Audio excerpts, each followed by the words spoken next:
All praise the God of Abraham, the God of Isaac, and the God of Jacob.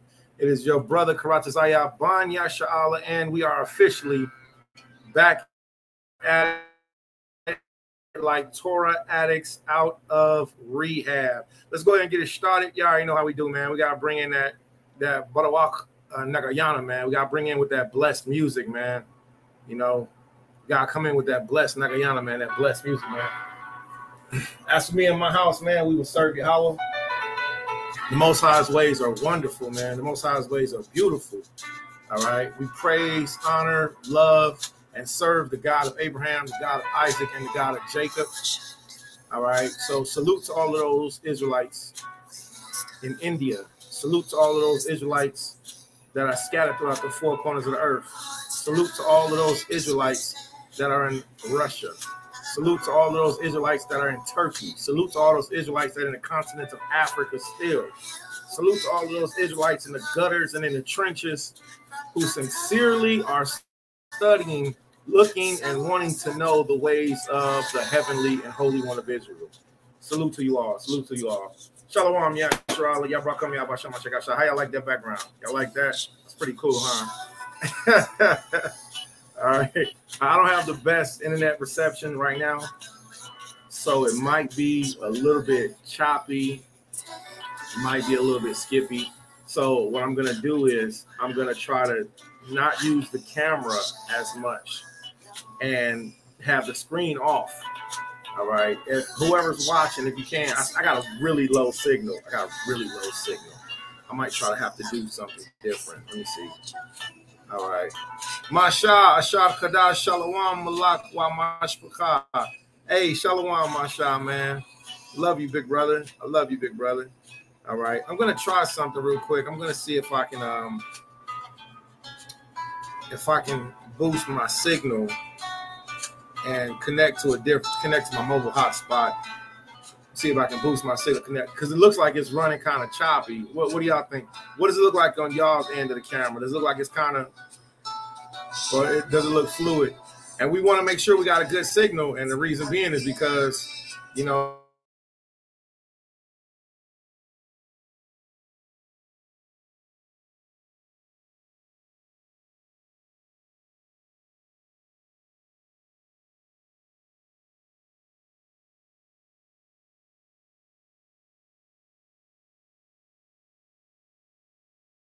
why there snow?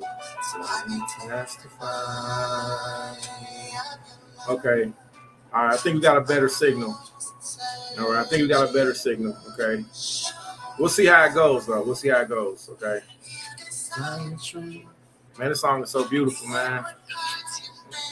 Love this song, man. I love Yahweh's Lost Touch Commandments. I love the Most High's Lost Touch Commandments. This song is beautiful, though. All right. Keep going in and out. Picture looks good. Okay, Con. So I just switched over to my phone's service. So now it looks like it's moving a little bit more fluid. All right. Now it looks like it's moving a little more smoothly.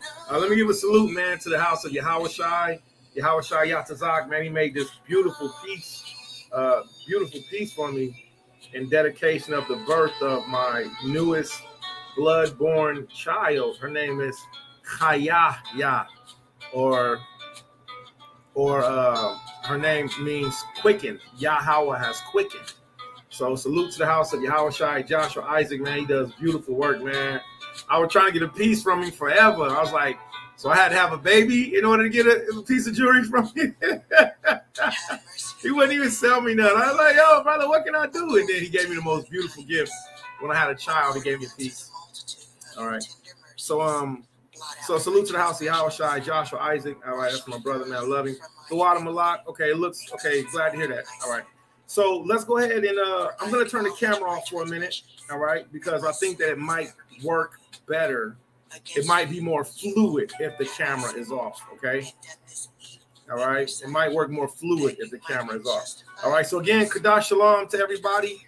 Kadash Shalom, Kadash Shalom, Kadash Shalom. We are currently in new moon. Okay. We are currently in new moon. Okay, so peaceful new moon to everybody that's rocking with us. If you are a part of the House of Karatazaya, make sure you send out a message to the rest of the House of Karatazaya and tell them all to get on. All right, tell them all to get on. It's time to Shemai Lama Abba Dabar Lahayaladium Yasha'Allah. It's time to listen to what Abba says to the children of Israel. All right, and then we're gonna go over a few things, man. We're gonna, of course, go over some new moon scriptures. All right. Not only are we going to go over some new moon scriptures, we're also going to go over some constellation scriptures. We're going to look at the moon. We're going to look at book references, and I've done this on a video before. I don't have no problem doing it again because I know that we often have to hear things. Throughout Rashwan for sending that out. I just seen a notification. I appreciate you. Throughout house. Hey man, the scripture says wisdom is quick. Wisdom is quick, man. All right. So so I know I've done this before. I'm not gonna hesitate. I'm not gonna tarry on doing it. I'm not gonna, not tarry, but tarry. Like I'm not gonna wait on doing this. So we're gonna send out this information to the people, man, because it's Kadash, man. So something that I regret is today we're supposed to be feasting. It's supposed to be a celebratory day. Everybody's supposed to be together, kicking it, having fun, and on this new moon, our family didn't get a chance to gather. But, I'm just going to chalk it up to the will of the Father. All right. It's the will of the Most High. All right. So I'm going to chalk it up to the will of the Most High, of course. That's all we really can do. Okay. And from there, man, hopefully the Father will, have mercy upon us, man. Have mercy upon us, man. So we're definitely going to be resting. I slept today so good, man. I slept probably like 5 hours, and I usually don't sleep in the daytime because I'm moving a lot. But I slept for a long time. I felt really good, so I pray everybody else rested. I slept good too. Let's talk about a few things. All right. First, let's go into our understanding and going over the scriptures of looking at the new moon. Okay. All right. So something that's very important when we're looking at the new moon is to understand that our forefathers understood the constellations. Our forefathers understood, being able to look at the heavens. Okay. Our forefathers understood being able to look at the heavens. Christ said it. He said, man, Christ said everything perfectly. You know the signs of times, but you know not the coming of the Son of Man. You know how powerful that is? Yahweh Shai himself, he told us that we knew and we could understand the constellations.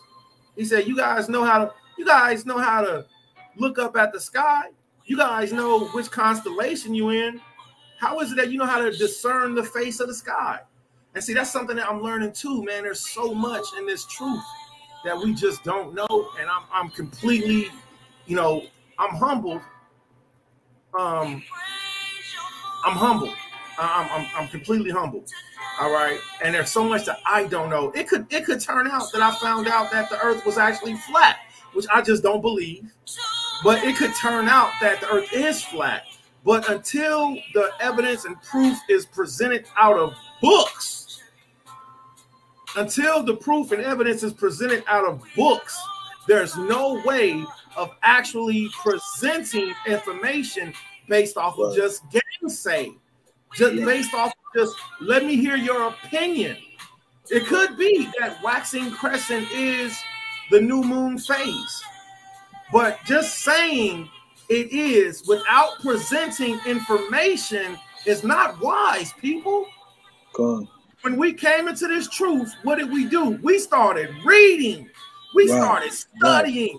We started watching videos. We got completely enthralled in learning that we were Israelites. Why stop now? Right. Why stop now? Right. So what we're going to do is we're going to spend some time. But before we go into that, man, I just want to introduce everybody. For those of you who don't know, Memphis has a beautiful ministry. All right. Memphis has an abundance of beautiful spirited brothers and sisters. And this is one of my favorite big brothers in the truth, Zephaniah Big Judah. The coldest man on the grill. Look at that smile. Man, I'll pray to the Most High for you, bro. All praise. You're not gonna get no better than knowing a brother in the truth that sincerely loves like Zeph, man. When I go to Memphis, I go home. I don't mean I just go to Memphis to go home. No, I go straight to Zeph. All right. Praise. So all praise. Hey, King, if you don't mind, I want to relinquish the floor to you, King. Bless the people, my Lord. Yeah, I'll pray to the Most High, man. It's good to be a part of this. You know, it's always a blessing to be able to fellowship amongst the brethren. But you know, me and my brother talk all the time, you know, about us being Hebrews. Now we always talk and get on these pastors and everybody else about coming from the book or coming from books, period. You know what I'm saying? Books are records. You know what I'm saying? A lot of brothers may not agree with this. A lot of brothers may not agree with that. But at the end of the day, we have books for records, and we're supposed to take advantage of those books that we have to get the information that we need, so we all can come together on one accord. You know what I'm saying? Instead of getting mad at a brother because he said this or that, reach out to that brother, ask him how or why or where did he come up with that from. You know what I'm saying? Get more of an understanding before you start, you know, putting yourself out as being a fool. Because the scriptures say you're supposed to judge the whole matter. You know what I'm saying? So don't just cast that brother off. You know what I'm saying? Find out where this brother get this idea from, and maybe y'all can sit down and come to a mutual understanding of why this brother said that, and that brother might be able to understand your point as well. Two minds is better than one. You know what I'm saying? So we can't be prideful and operate in this spirit. Oh, I got everything. I got it. No one man has everything. Shalom, King. No one man has everything. You know what I'm saying? But two heads is way more better than one, man. We just gotta start cracking these books open. That was so powerful, because you just used the word that I completely forgot about. It's the word records. Right. It's records, man. It's records. You know, when people write stuff down, you know, or scribes or whatever you call them back in the day, those people wrote down stuff to keep the record, to keep up with stuff. You see what I'm saying? So we got these books. These books are what you call records. You know what I'm saying? They're keeping up with vital information. So when you get all these records and you stack them on top of each other, it's evidence that supports whatever it is that you may be talking about. Not only that, of course, we got this main source, which is the Bible. You know what I'm saying? So you got that, the Bible, plus the other records to go along with it. Boom. What else do you need? You see it from the records. From the records. You know, so you can't go wrong that way. You can't go wrong that way. You can't go wrong. Hey, Zeph, I'm gonna read this script, man. I'm gonna read this script, man. Expound on this for us. This is 1 Corinthians chapter 10, verse 11 says, "Now all these things happen unto them for examples, as they are written for our admonition, upon whom the ends of the world are come." So it was written down for us to have an understanding for things to come. You know what I'm saying? Everything is another scripture that validates that, King, and you may know it, but it says that all the things that were written aforetime was for our learning. You know what I'm saying? It goes hand in hand with it. You know what I'm saying? It goes back to what I said a minute ago. It's a record. You know what I'm saying? So when you go back and you look at these different trials and tribulations, these different things that has happened in the past, these are records to help you understand certain matters that we may go through into this very day. It's the same thing with the crescent moon and all that good stuff. The earth is flat. It's the same thing. Their records are here to help us get an understanding of what we may not understand. You know what I'm saying? So we got to go by these records. We got to take our time. We have to bounce information off each other so we can get to the complete understanding of what it is we need to know as a people. You know what I'm saying? Not on our own, but as a people. You see what I'm saying? What you think about that, King? No, that was powerful, man. I couldn't have said it better, man. And I praise the Most High, because we've had the blessing to be able to minister beside each other, man. Zeph took me out to, I think we went to South Memphis. Is that where we went? Yeah. Man, that was powerful, man. And for those of you who don't know, when you go to Memphis and you get associated, if you need an ambassador, if you need an emissary, Zephaniah Big Judah, he is the man. He's the man for that. The brother, he flew. He's been around the world. He's traveled to Puerto Rico. He's traveled, just doing the ministry. And the brother took me to South Memphis. And if you didn't know, or if you was from Memphis, you would think like this is a derelict area. You know, that's right. All praise, all praise, all praise. You would think it's a derelict era, but it's not. It's full of blessed saints. It's full of blessed. And me and me and Zeph, we stood outside, man, and we just ministered, and the power was there. Like the brothers, because they want it. Yeah, they want it. Right. They want Zeph, street teacher, man. They want it. You know what I'm saying? And I mean, you know, our people we've been hurting. We've been dealing with lies for so long. You know what I'm saying? They don't want lies. They don't want bull crap. They want the real. They don't want you coming around faking and being somebody you're not. They want real people with real answers. Look at me. I'm not the best looking, you know, in the world, but when you see my makeup, and how I move, you can tell where I'm from. And they can read that, man. Christ came and talked to the sick. You know what I'm saying? So those people that's in the hood that ain't being ministered to, they want to hear it, because once you start talking, it's like a deer in headlights. They stop and they start listening. You know what I'm saying? And you know, when you from the hood and somebody tell you something, you look at me like, nigga, you flogging. But when they hear it, like the scripture say, my sheep hear my voice. Right. You what? You start, wait. I'm sorry. You what? You hit us with that Memphis slang, man. You know, some of us. You said you what? You what? They be flogged. They mean lying. You know what I'm saying? You know, when you come from a general area and somebody say certain things, you know if that's relevant to the hood or not, or if this person really done it or not. Or you can look at this person and be like, bro, you lying for no reason. You know what I'm saying? But I'm saying that to say this: when you start coming out them scriptures, the way that the Bible tells us to, precept upon precept, line upon line, here a little, there a little, and you introduce it to our people understand it. It resonates with them. So it flows, and they'll sit there and they'll be like deer in headlights, and they'll be like, you know what? I believe that. I feel that. So now that's the beginning of that medicine. But now we got to keep on giving it to them and keep on giving it to them so they can, you know, so they can come on around, you know, hitting them with it once or twice. They might not get it. But once you start coming around often and walking in what you're talking about, as well as showing them script by script, man, these people want it, man. They hungry for it, man. They hungry for it, man. We just have to get out there and we have to show ourselves who we are and lead by example, man. So our people understand that this is more than religion, bro. This is our culture. This is our heritage. You know what I'm saying, nigga? You more than just an average person. You know what I'm saying? You mean more to me. You know what I'm saying? We mean more to each other.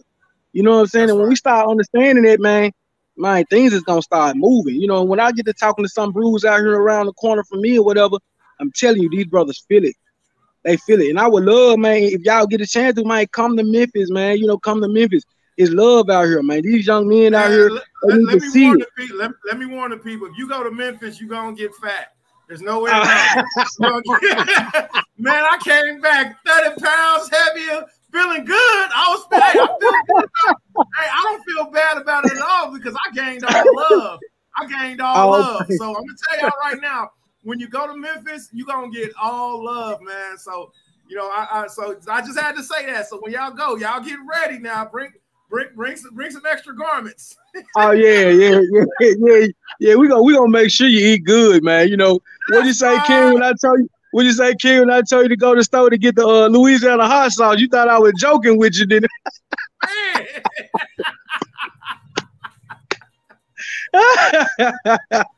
But yeah, man, it's real love down here, man. You know, and we just have to bring this to our people for them to fully get an understanding, because a lot of people are, man, looking at a lot of videos and looking at different stuff, especially this stuff that's going on with Geno Jennings. Our people are really at a stuck point.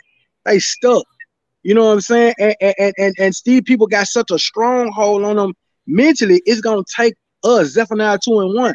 We got to come together as Israel, bro, and really come that sisters being with the sisters and men being with the men on the street and really showing them what's up. And when they see the example, they're more so to flock. You know what I'm saying? We got to bring them together that way. You know what I'm saying? We got to. You know what I'm saying? And like I say, man, with these unity camps we're doing, I think it's been a blessing. You know what I'm saying? But we really need to get more. This is what I want to do too, King, in which I got a lot of stuff that I'm working on too. I'm trying to get more active with the community.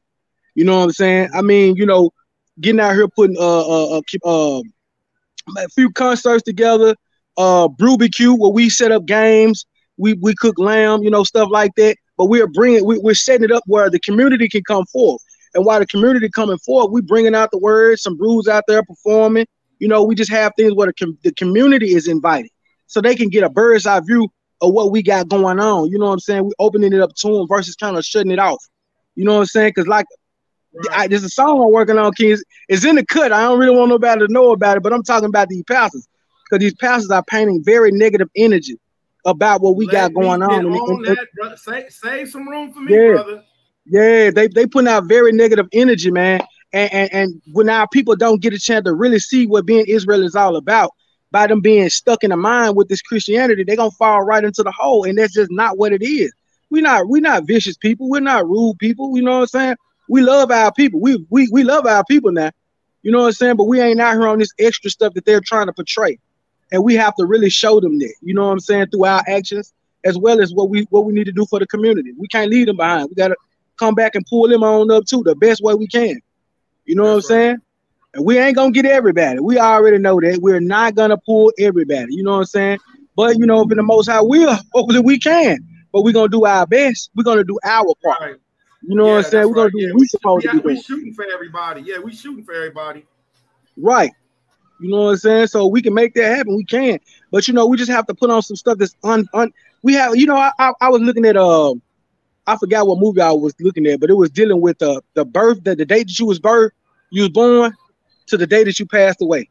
And they asked me, it was like they asked the dude in that particular movie I was watching, what was the most important thing about the date, you know what I'm saying, the whole birth date and the death date. And I didn't even know the answer to it until he said it.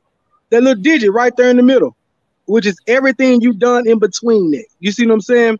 So we have to set things up that's memorable in our people's eyes so they can understand, like, dang, them Hebrew, they did this, that, and the third. Man, I was so excited. I learned about my people, man. Them folks was so nice. We gotta put something on where it can resonate with our people's minds. You know what I'm saying? And they can understand, you know, look, this is not no religion. This is your culture. Come on home, man. Come on, kick it with your people. You ain't gotta change who you are. You ain't gotta walk around like no hermit, but you have to keep the law, statutes, and commandments. You know what I'm saying? Right. I'm not no hermit. I'm still, you know, who I am, but at the same time, I keep the law, statutes, and commandments. I'm not that old guy. You know what I'm saying? But I'm not no hermit neither. You know, don't play with me now. You know, I got a lot of love, but you know, it is what it is. And see, that's what people seem to misunderstand when we keep these law, statutes, and commandments. They think that we're on some weirdo type stuff. We don't have a life. We don't do this. We don't do. Man, we enjoy each other in the spirit, man. We have a great time, man, fellowshipping and being with our people, man, and loving on one another, man. You know what I'm saying? But they have to see that. They on the outside looking in, so they have no idea what they missing out on, man. They have no idea of the love. Man, when I see Brew at the summit, man, I be happy as ever to see my ox, man. Yeah. What's going on? When he come down here, man, I tell him, I ain't want your ass to leave. I don't be wanting to leave. Man, my arc, man, took care of his brew, man. I'm talking about it's a beautiful thing when you really got people that you can trust on, you know what I'm saying, lean on. You know, we've always been looking for this. You know, even when we was in the street coming up, we had people that were so-called friends or whatever the case may be. But in these scriptures, you got brothers and sisters that's gonna hold you down. And I most definitely can attest to that. For real, King. For real. But yeah, King, we gotta most definitely do some more work, man. I got brews around here to ask about you all the time, huh? Well, hallelujah, man. I love them too. About you all the time. I love them too. Yeah. I look forward to it. All praises. Well, I don't want. We're gonna go ahead and get started on some of these topics, man. I pray that you're able to not only stay along and build with us, but also share out. Come on, I'm here, King. I'm here to talk. I'm here to talk, bust a move. I'm here. All praise. Now, here's let me let everybody know. Here's the topic. We're going to talk about new moon first and foremost. New moon, but we're also going to do the records, like Zephaniah said, do the records say if the earth is, if the new moon is when the moon is dark, or does it say when it's waxing crescent? We're going to look at that. We're going to look and see. And the answer is so easy. It's literally, there's one verse in the Bible that just clears up the whole situation. It's Psalms chapter 81. It's easy. So we're going to look at that, but we're also going to look at the concept of what people talk about with the flat earth. Like right now, first, let me say this. Flat earth is not a Salvinic issue. When Yahushua comes back, he ain't going to be like, did you believe the earth was round? Make a file. Did you believe the earth was flat? Kingdom of heaven for you. That's not going to happen. That's not a part of But here's the thing about it. The reason why right now, Zeph, I'm on it so hard is because, one, I'm seeing Israelites be so easily deceived and turned away by pictures. Yeah. And what I started to do, I'm like, yo, well, let me ask the Father first, Yahweh Baba Kushan Nathan Lanawa, please give to us your word, give us your resources so we can see. So we can see, because like you said, Zeph, these things are in records. Now, right. I don't believe that the earth is flat. Okay. But that's only because of what I've been reading along with what I was taught when I was younger. Right. So it could be that I'm conditioned. It could be. Right. I don't have no problem. Yeah, we talked about that too. Right. And I think that's a great point, because we only know what we know, but here's the other part, Zeph. If I read a book and it's a pretty creditable book, and that book points me to the answers I'm looking for, I think I should start taking heed to that. That's what I think. Right. That's a fact. I mean, I think that's how it was with the Bible. I mean, once we seen that we were Israelites and that color is in the Bible, once we seen that, the children of Israel were sold into slavery, like that's what did it for a lot of us. And we started researching slavery more than ever before. Right. Let me ask you a quick question, not to go off topic, but I do want to ask this question before going any further. And let me say this too. Me and Zephaniah, we want all of you to give input. We want you to comment on the comment boards. We want y'all to say, to what y'all thoughts are pertaining to what the Father gives him, to what the Father gives us. This is an open platform to where we'll be speaking. All right. I yield the floor, Zeph. Please take it away, King. Right. It's just a quick question. Like, and I don't know what made this come up, but why is it such a concern for people to know if the earth is flat or if it's circular? Like what like you mentioned a minute ago, it ain't gonna get you the kingdom. You know what I'm saying? Like the main thing we should be worried about is keeping these high holy days. You know what I'm saying? And most definitely trying to, figure out the stuff that goes along with the high holy days, like the moons, the moon phases, so we can be celebrating these things as closely as possible to what we're trying to achieve. But knowing if the earth is flat, knowing if it's circular, like what is the big deal with that? Like what brought about this? What was the deal with this? Okay, and that's an excellent question. So let me answer. So for me, what brought the question up was I've been known about it. I've been on it. And you got some cons. You got some great, and everybody's agreeing with you because what Zephaniah said is right. All right, what he said is right. Okay, so hey, Shalom, Jack Russell. So here's the reason why I'm on it right now is because I don't like being lied to. When I started to see, I'm like, there's a lot of Israelites that's just kind of going along with what sounds good. But since we are sincere studiers, since we're diligent studiers, if I hear something, it's like, yo, that's incorrect. There's a scripture, and it's Ezekiel chapter 44. Now, whether the earth is flat or round is not gonna get us to the kingdom, as Zephaniah said. But when we deceive or when we're being deceived, there's an injustice that's there that just shakes me. It just rubs me the wrong way, and that's what it is with it. That's what it is with it. Like for me, if I see something, I'm like, yo, this brother thinks that new moon is when the moon is a full moon. Right. There's some brothers who think that new moon is when it's a full moon. And IUIC partway started with that teaching.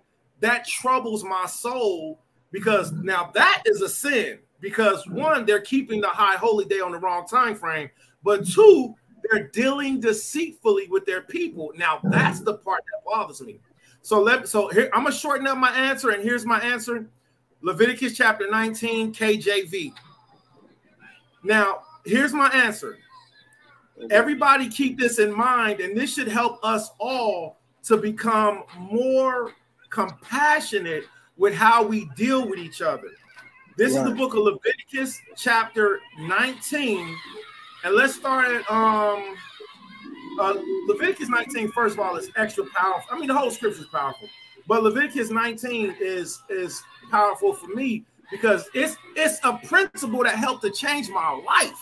So I can't help if somebody don't like something about me, right? If somebody don't like something about me, okay, that's cool. But you can't say I lied on the Bible to you. You can't say that I used the tool to manipulate you. And I see people do that. So this is Leviticus chapter 19 and verse 11. I'm gonna start a screen share with us, Zeph, so we'll both be on a screen share. All right. All right. And let's go ahead and get it started. There we go. So Leviticus chapter 19, verse 11. Ye shall not steal, neither deal falsely, neither lie one to another. And this is my main concern when we're dealing with it's again, Zephaniah said it best. It's not a salvinic issue. It's not going to get you into the kingdom. It's not going to keep you out of the kingdom. But when we are students and teachers of this gospel, and Isaiah chapter 40 blatantly used the word circle of the earth, and then the word circle means sphere. There's other people who, there's a couple different groups. There's people who are diligently, sincerely asking. There's some who just don't know, and there's some who are manipulators. Right. So when people are asking questions, I got to look at them like that. Like either you don't know, either, you don't know and you're seeking. You don't know and you're seeking. You don't know and you're just oblivious, or you're a manipulator. So these are the three categories I put people in when I'm investigating, or you're a truth teller. I guess or you're a truth teller. So this verse right here changed my soul. Ye shall not steal, neither deal falsely. If I know that I've seen books, and we're gonna come from, and we did it last time. This is an old book. This is Encyclopedia Britannica. I'm so used to reading the books in Hebrew that I turn them backwards and stuff. So this is Encyclopedia Britannica of the first. All right, now down here it says edition Edinburgh. It says MDCC LXXI. That's 1776. All right, so this book was compiled by what's called the Society of Gentlemen of Scotland, and it was during the time when the 1611 Bible was in publication. So that means in this book, it's spelled the old school way. All right, so just to shorten up the answer is to say this right here. This verse is my soul. Ye shall not steal, neither deal falsely, neither lie one to another. All right. God. Let me move on.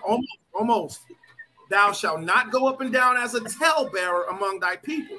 Some of these brothers, they haven't yet seen details, but they speak on details as if they know them. So I don't like to deal falsely. Neither shalt thou stand against the blood of thy neighbor. That's what Zephaniah was talking about when he was saying, don't just be against the person, talk to them, find out why do they say what they say. Right. And then he puts the seal of approval on it. He says, I am Yahweh. Look, thou shalt not hate thy brother in thy heart. Thou shalt in any wise rebuke thy neighbor. Thou shalt. So Yahweh gave us permission to tell each other when we're wrong. And so I'm not a debater. I don't like arguing. I don't like confrontation. Sometimes I'll say something. Yeah, I know, right? But you still be busting heads when it comes to the truth. Right. So sometimes I'll say something kind of snarky, but I don't like arguing. But if I know I've read that the earth is a sphere, that new moon is when it's dark and not waxing crescent, I am obligated to say something. And with that, I yield the floor. Come on. I'm with you on that, Ken. I'm with you. I am with you. I'm with you. Yeah, I was just trying to get an understanding of why, you know what I'm saying? Because, sometimes I feel like people go off the deep end, and focus more on stuff that really don't got nothing to do with nothing, man. I'm talking about, I done had some folk come to me and talking about some stuff, and I'm just, me, until I get irritated, I say something about it because how my temper can be sometimes. But I mean, if it ain't got nothing to do with keeping the law, statutes, commandments, and loving on my brothers, as Christ told us to, bro, like, what's the purpose? You know what I'm saying? What's your point? Sometimes I really think folks get, a little puffed up in their information. The scriptures even tell you, man, about, thinking that you know everything. You know what I'm saying? Don't get to that point where you think you know everything, because the Most High take what little bit you think you know from you. You know what I'm saying? So that's why I don't dibble with it. You know what I'm saying? I don't go back and forth. I ain't finna have no shouting match, because you know it's a blessing, but it's a burden to know a lot of stuff. You see what I'm saying? So I don't, like I said, I don't get caught up in the back and forth. I'm like you, King. You know what I'm saying? With what the Most High blessed me with, I'm grateful for it. You know what I'm saying? I'm not sitting here trying to act like, you know, I got everything, like my cup is full. I want my cup to always be half full. You know what I'm saying? Because once your cup get full and can't nobody tell you nothing, then get what? The scriptures say, pride go before pride go destruction. Now you puffed up. And that's what I don't want. So yeah, you know, I'm just trying to get an understanding of why, because, you know, like I said, a lot of brothers go off on the deep end with matters that they don't even mean anything. And the Most High even told us, you know, I forgot how the scripture go, man, but it talks about we don't even understand the earthly things, let alone the heavenly things. You know what I'm saying? So some stuff, man, people be prying and digging in. That ain't your business. It's the Most High business. You know what I'm saying?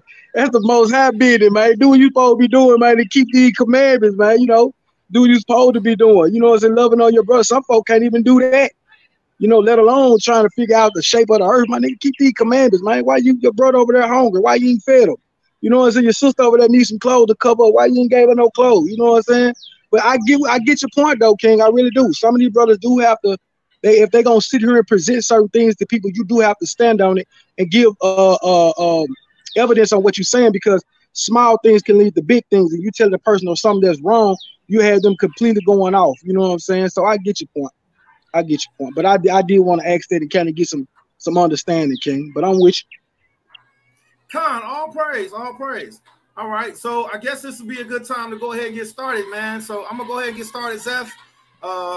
You want to bless the people and give a salute? You got some really good statements. You got some really good comments, man. Everybody's been saying a lot of beautiful things, man. So you've been getting some really good, beautiful comments on here, man. The Most High really bless your spirit. My all glory to the Most High, King. You know how I give it up. Like I say, if it's about Israel, I'm loving it, man. I love my people, period, man. Period. You know what I'm saying? And I love them, man. You know, so yeah, this is what it is. It's what it is, King. So there's a couple things. I'm sorry. What was you about to say, King? No. Go ahead, King. I won't try to cut you off. There's a couple questions that's up here, and I want to know, are these questions directed towards Zephaniah, or are these questions directed towards me? Because we asked y'all to communicate with us, and we want to make sure that your questions get answered. So the first question comes from Corey Richardson. He says, what makes what you have read to be true, Ak? So that's one question. And then another question, and we're going to address both of these questions. The next question is from Jeremiah David ben Yochanan. Hey, shalom. He said, where can I find where it reads the earth is spherical? Any books, recommendations? Absolutely. All right. And we'll give those books and recommendations. Actually, we're going to be reading from some of them. So I'll go ahead and give them to you now. Okay. One is called St. John of Damascus. The two is called Encyclopedia Britannica of the First. 3 is Isaiah chapter 40, where the Most High, he says he sits amongst the circle of the earth, okay?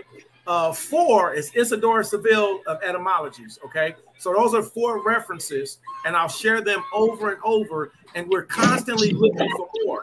So these are, now, here's the thing. This is what I've been challenging. I've been challenging to find books that are ubiquitous. And I guess this kind of goes into Corey's question also, because Corey says, what makes what you have read to be true? A few things. One, we're not only coming from a secular perspective, which everything that we do, we try to keep all things Yasha Allah. So the ones that we're researching is Bill. He comes from the Israelite perspective. St. John of Damascus, Israelite. Neither one of them come from the Gentile perspective, okay? And also they are antiquitous. They're old. So they're not new information. So something that we like to do is, if we can prove it in ancient Hebrew, if we can prove it according to the authors, if we can prove it according to the time frame, then these things give it some validity. Now, the last point is if there are multiple witnesses to what they're saying. Right. So we have dates, we have the authenticity, we have the authors. What is their belief system? Are they Israelites? Are they Gentiles? We're going off Israelites. All right. Now, I can't speak for if the Encyclopedia Britannica, if they all were Israelites, this thing is invisible. We can't speak if they are all Israelites who came up with it, but we do know that their information leads us to our fourth point, which is what? The precept upon precept, or the witnesses. So, Corey, that's what really helps us, all right? Which is also why, Corey, why we know that new moon is not waxing crescent, nor is new moon full moon, because we read it in Hebrew, and the two words that are there, one is kasa, the other one is kasa'ah. All right, and these two words, they both represent the moon phase. Yo, Zeph, and this for everybody else. Did you know that there's actually two new moon phases? I mean, wait.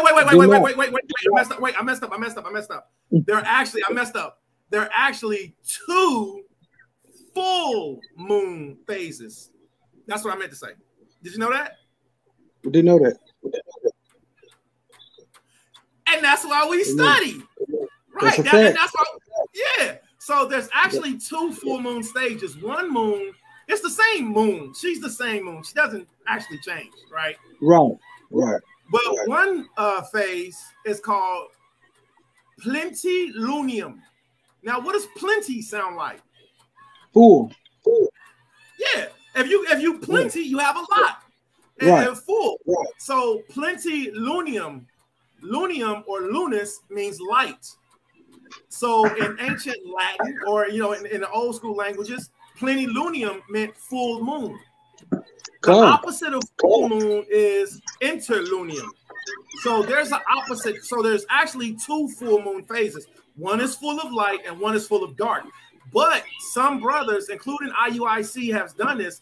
They stopped their education and they seen it in I guess going to the Strong's Concordance, and they seen the word full moon and they thought, it was like, oh, full.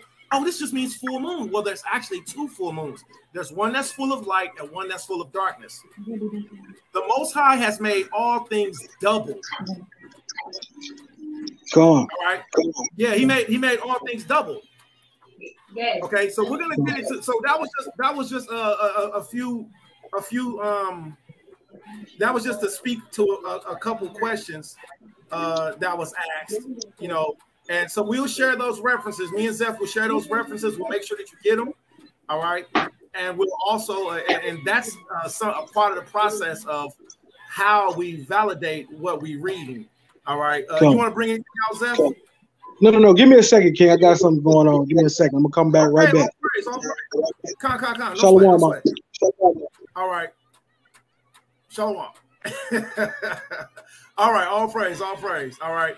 So, okay, like the brother said, that was for Karatazaya. So prayerfully, hope Most High's will. I answered that. All right. And he says, well, I have to disagree with Isaiah 40:22. Hey, no problem. And guess what? You can. And here's what I'm going to encourage you to do, because this is the perspective I'm going to come from. The word that's there is the word circle. It's the same word that's sphere. Okay. And the way that you find that out is you go to Jacinius. And Jacinius, which was before Strong's, he uses the word sphere. So that's what we're looking at. So that's a reference point, and it's okay. You can disagree with it. No problem. No problem at all whatsoever. All right. Bring forth whatever you have. And that's why we got to do this. I don't have a personal feeling that you disagreed. I'm hoping that somebody will help us get to the answers. Somebody will have the courage to either say, I was right or I was wrong. Somebody has to say it. And if it's me, I'll say that if I find out the earth is flat, guess what I'm going to do? I'm going to say, I'm not my bad. I meant to say, Gabar, Shalom, Gabar. I have to say, hey, guess what? The earth is flat if I find out it is. But since there's overwhelming evidence on my end for now, because I haven't seen a good amount of books that says it's in the shape of a, let me ask y'all this. What would new moon look like if let me ask you a question, Jeremiah. First of all, Jeremiah, do you believe that the earth is a sphere, or do you believe that the earth is flat? Will you please give your answer? Do you believe that the earth is a sphere, or do you believe that the earth is flat? And then I have a follow-up question after that. All right. So while he gets that, we're gonna get the book of Isaiah. We're gonna get Isaiah chapter 40, verse 22 that he has up. Okay. So that's what we're gonna bring up real quick. And then Corey had a question also, man. Wow, I'm looking forward to seeing more from you. So how does one research outweigh another person's research? I don't think that either person's research outweighs another person's research. I don't think that that's how it works. Because now when we do that, we take it to a personal context. You know, what I do is better than what you do. What you do is better than what I do. What you brought out outweighs what I brought out.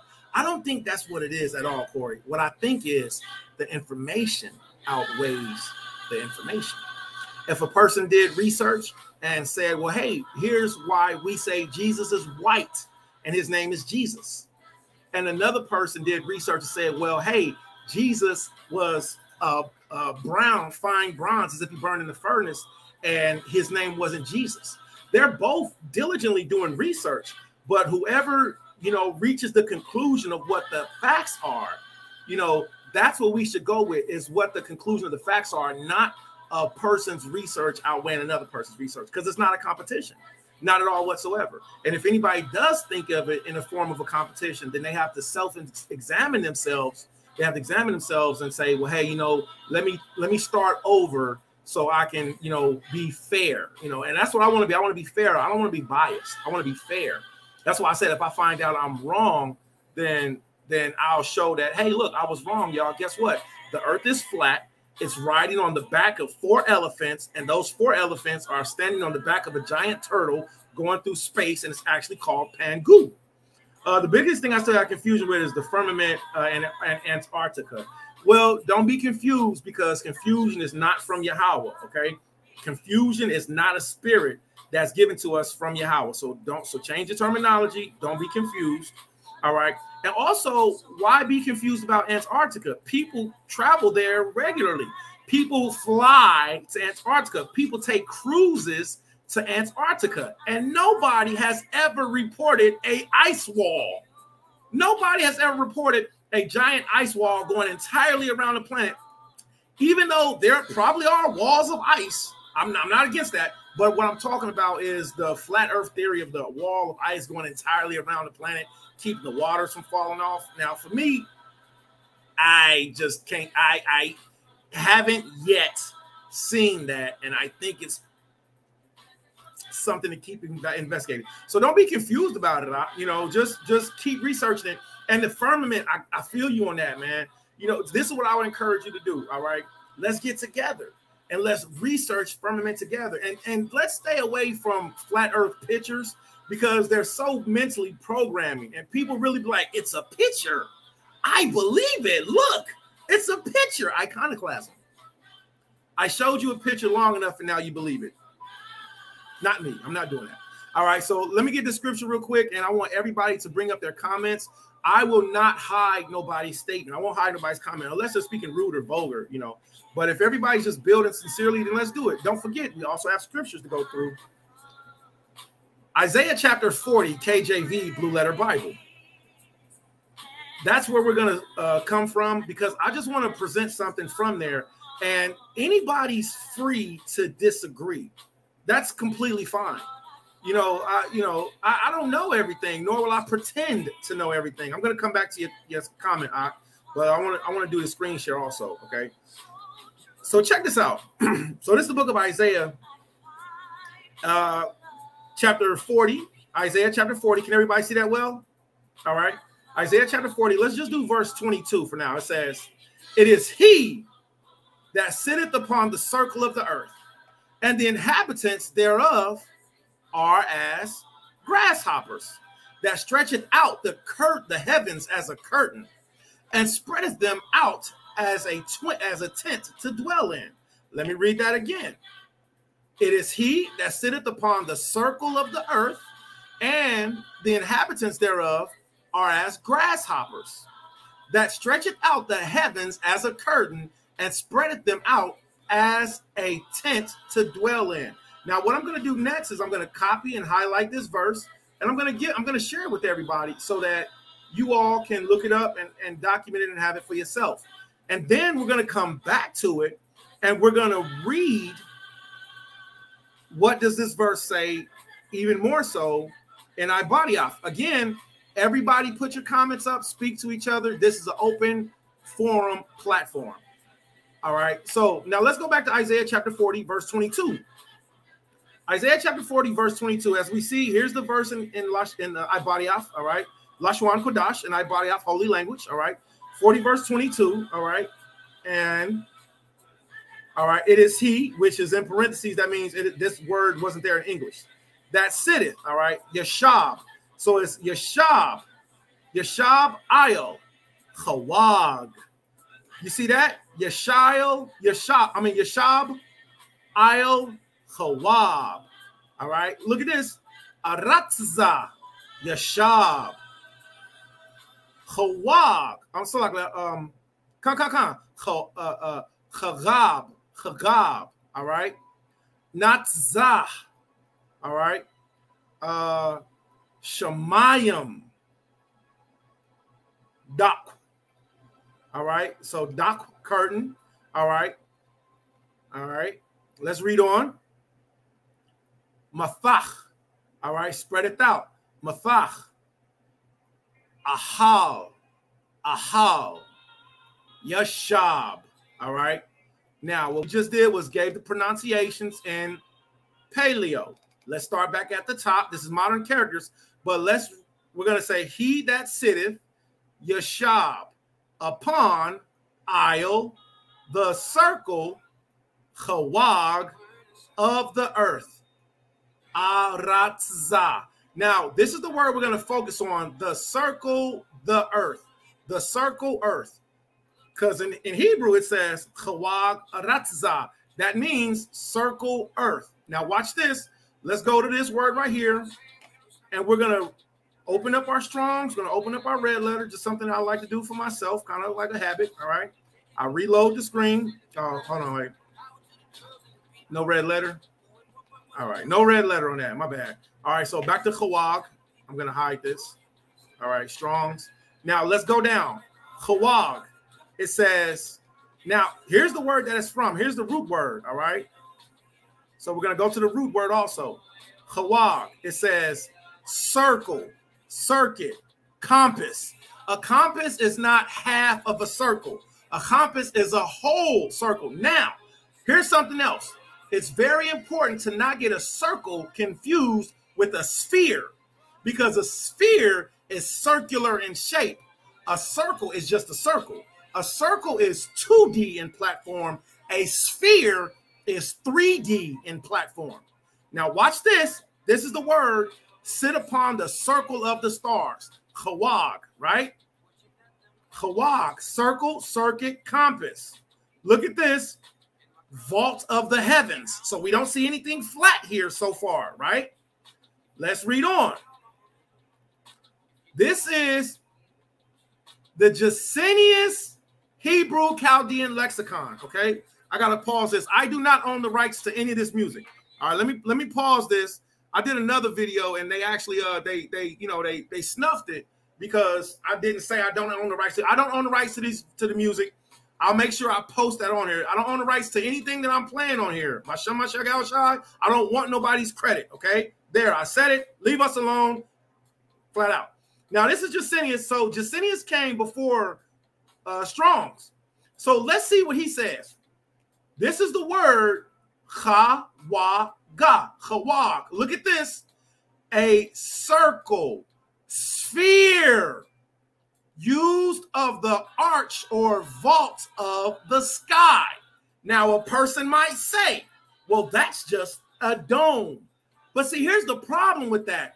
A sphere is not one way. How do we prove that?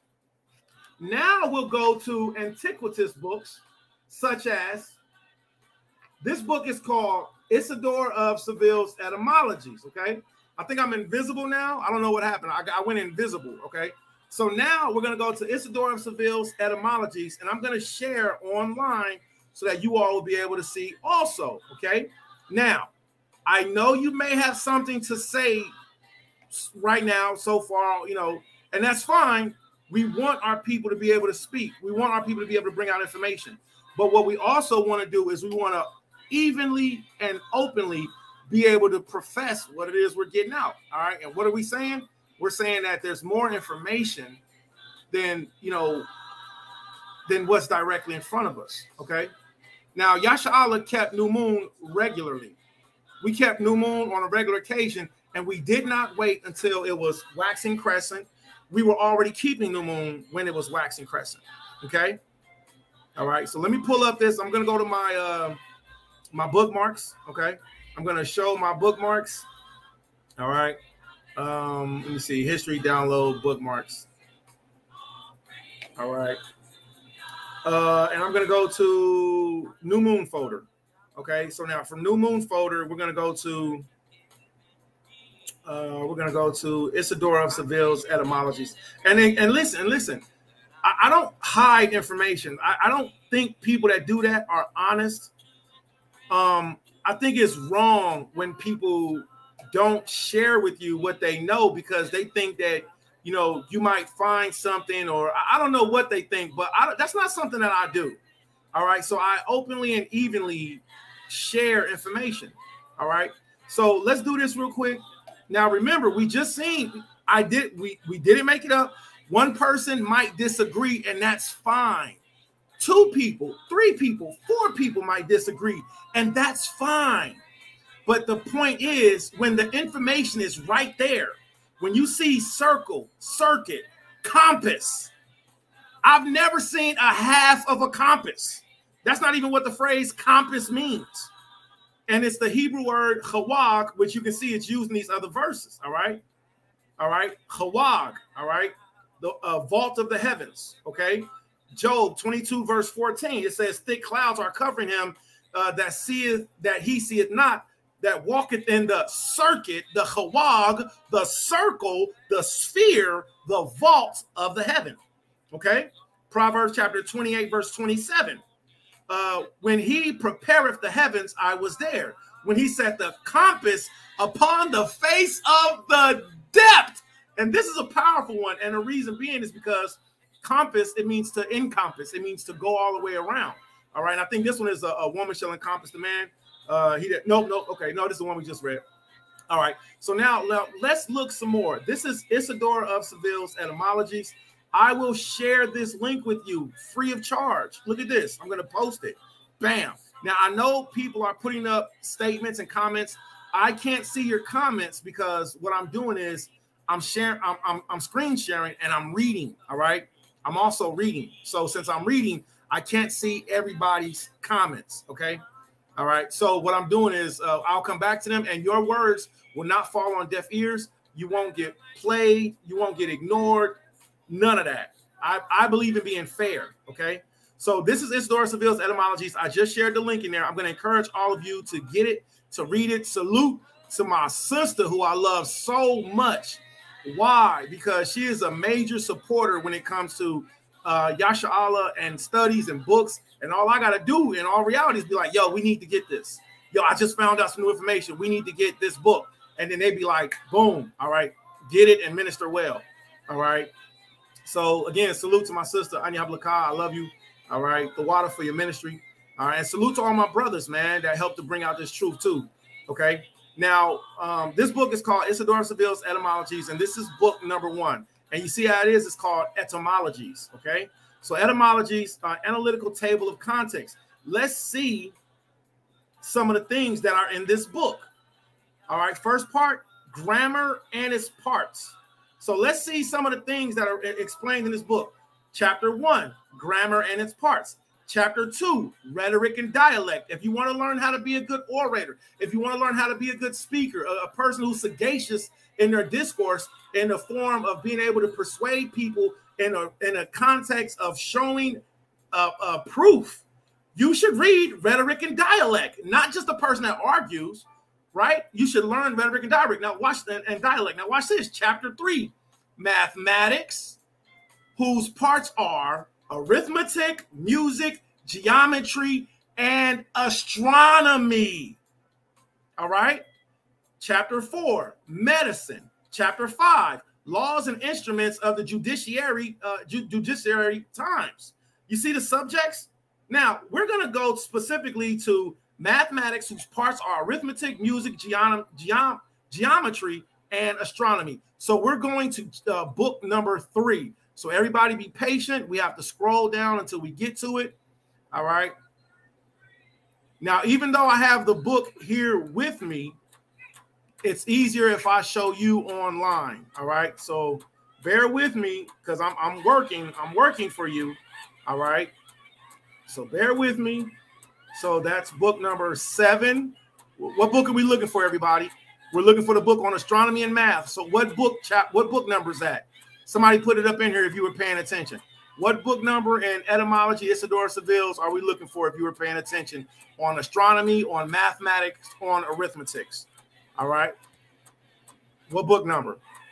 All right. This is book 7. If you were paying attention, what book number are we looking for? All right.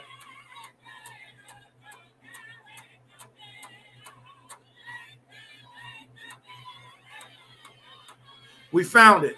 So it's book number 3. Okay. Now, what did we just read? All right. Now, here's something else to keep in mind, friends and family. Here's something else to keep in mind. The scriptures tell us to seek out the ways of the ancients, to ask thy fathers, and they will tell thee, thy elders, and they will show thee. Okay, that's what the scriptures tell us. So I don't like to do new information. I don't like to do new books. Why? Because more than likely, these newer books are not going to have as much descriptive detail in them as the older books will. So, you know, that's my preference. All right. If I want to know about me, I'm going to go and ask my mother. I'm going to go and ask somebody that's older than me. I'm not going to ask my children, hey, son, teach me about me. Because my son isn't going to know. He's only going to know me from a looking up perspective. My parent is going to know me from a looking down perspective. All right. My parent, my mother, she's watched me. She birthed me. She raised me my whole life. Even now, my mother raises me. So hallelujah. So the scripture says what? The scripture says, ask thy fathers, they will tell thee, thy elders, and they will show thee. So we're in book number 3, mathematics. All right. So this is Mathematica, the mathematics section. All right. We're going to keep going. All right. What do numbers represent? All right. The first division of odd numbers. All right. Let's keep scrolling down. In my book, I can go straight to it, but here we're going to have to research together. All right. Now, remember, what we're looking for is something that's going to correlate with understanding, because he said astronomy, correct?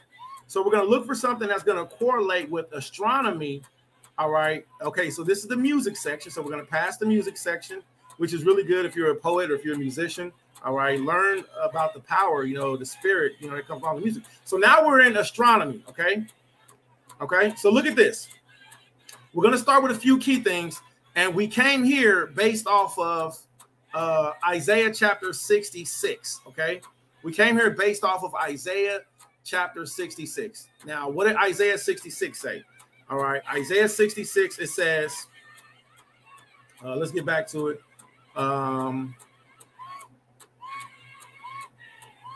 Isaiah chapter, I said 66. Isaiah chapter 40, verse 22. It says, it is he that sitteth upon the chawag of the earth. That word chawag, which is circle, it says what? Somebody who is older than us. You're not older than Jacinius. You're not older than Strong's. I'm not either. So what we're going to do is we're going to ask our fathers. They will tell us, our elders, and they will show us. We're going to go back to the more ancient. Look at this. Chawag, a circle, sphere, used of the arch or vault of the sky. Now let's go and see what etymologies has to say. Isidore of Seville, which he dedicated his life to studies so he could teach us later. That's what King Solomon did. All right, let's see. The name astronomia is the law of the stars, Ashtar, which by investigation, reasoning touches the courses of the constellations and the figures and positions of the stars relative to each other and the earth. Okay, so that's where we're going to start at. Now, let's read on. This section right here in book number 3 This is section 29. It says the world and its name. So right here in section 1, we said it's relating to the earth. Section 29, it says the world and its name. De mundo et unus nomine. The world is called mundus. Watch this. It's that which consists of the heavens, earth, seas, and all the stars. The world is so named because it is always in motion, which is what? Motus. For no rest is granted to its elements. So for those who say, well, the world stands still, it's a half of a globe in the middle. I know the debates, I know the arguments, I know the conversations because I investigated them. I didn't just say you're wrong and I'm right. I looked at it. I studied the flat earth and I still am studying it, and it doesn't line up for me. And honestly, if you look at both, see, we can't be unfair. You got to be just. You got to be balanced. If you find out it's not flat and it does, and this record shows what? That it's called motus, because it's always in motion. You learn that in school. You can't just be like, well, they taught us stuff when we was little. When I make this statement, I'm not talking about any one person. I've heard this argument from a lot of different people. That's why when they say it, I kind of smirk. I'll be like, oh yeah, here we go with that again. But I don't say that. I just think of it like, oh yeah. We can't just think because they taught us something in school that everything that they taught us is wrong. Some stuff grossly incorrect. Some stuff like yeah, oh yeah, the earth moves. The earth moves. The moon moves. But then we get up here in the truth and we're like, well, somebody told us the earth was flat and they sent a bunch of pictures. But I'm going to read out of a book. That's what I'm going to do. I'm going to read out of a book and see what does the books say. Then a brother said to me, well, I read a book and it said Christopher Columbus discovered America. And he had the audacity to have Israel at the end of his name. He had the audacity to have Israel at the end of his name and then try to propose that we shouldn't read.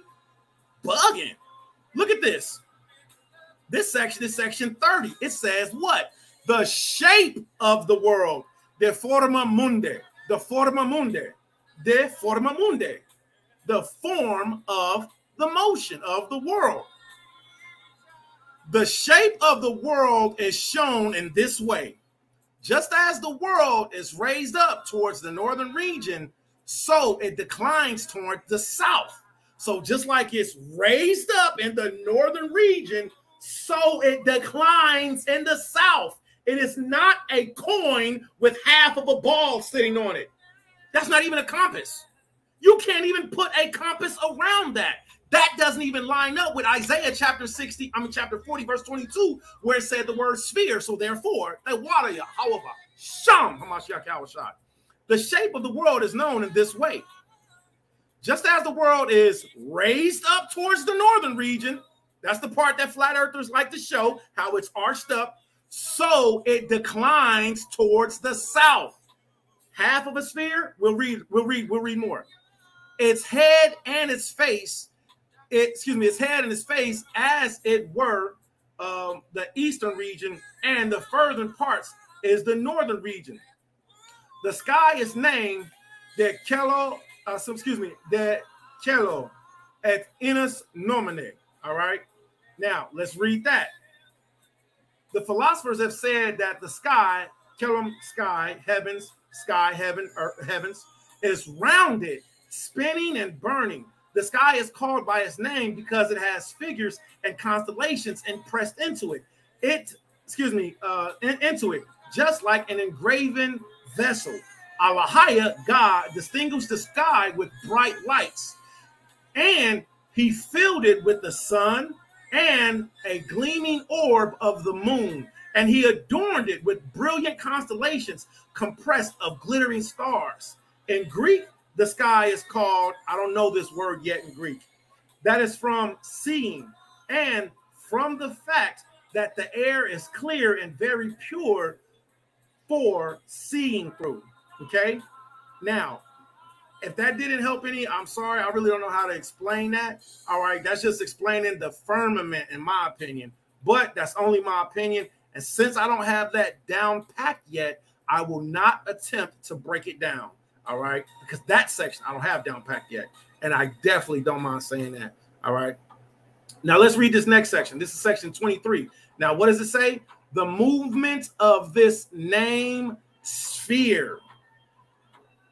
I'm randomly not pulling stuff out of the air. I'm not pulling this out of the hat. This is the description of the raised globe and the depressed globe that we live on, which is called the earth. I didn't make this stuff up, nor am I implying to anyone that they are absolutely wrong. I'm only sharing with you information that you may not have seen yet, but you can pick it up and you can be like, you know what? I got to go with this. Because I would have been like that if I seen that the earth was flat, but I haven't seen it yet. We're going to go to another reference after we come from here.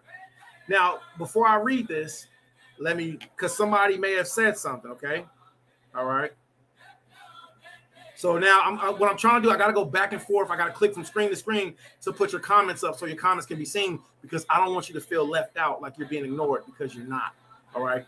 All right. So watch this. The movement of this same sphere of what? Of the earth. All right. Now watch this. The movement of the sphere is caused by the turning on two axes, one of which is northern, which never sets, called the Boreas. Y'all learned that when y'all was in school. You learned about the Boreas. You learned about the Astronautes. You learned about the northern and the southern axis. But all of a sudden, somebody came along. Look, this is all you got to do. Watch, look, watch. Flat Earth. That's not what I said. Here's the definition of flatter. Lavish and sincere praise and compliments. No. The earth is flat. Google images. And there you have it. This is the extent of the scholarly education of the flat earth. That's it. That's it. This doesn't even make sense. You want me to tell you why this don't make sense? Because here's the moon, which is round, and here's the earth, which is flat. Here's the sun, which is round, and here's the earth, which is flat. How do you even get new moon? You get new moon from the shadow that's cast of the sun and of the moon and of the earth all being lined up together, which is called syzygy. If the earth was flat, it would be a straight line going across the moon. You would have, that's called a disk. That is not a sphere. That is a disk. And if you're so simple that you want to say that that's a sphere, then you're now just a liar. Because that is not a sphere, that's a disk. So how do we get new moon if the earth is flat? The sun is a sphere, the moon is a sphere, but the earth is flat. Come on. Come on. Let's get back to it. The movement of the the movement of the sphere is caused by the turning on two axes, one of which is the northern and never sets and is called the Boreas. The other is the southern axis, which is never seen and is called the Astronautes.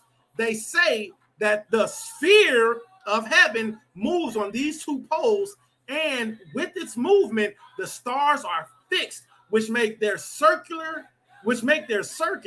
from the east to the west, with the northern stars completing shorter circular courses next to the turning point.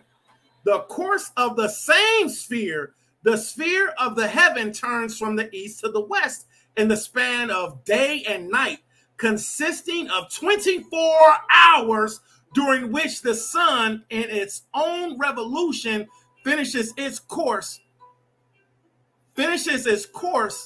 over the earth and under it.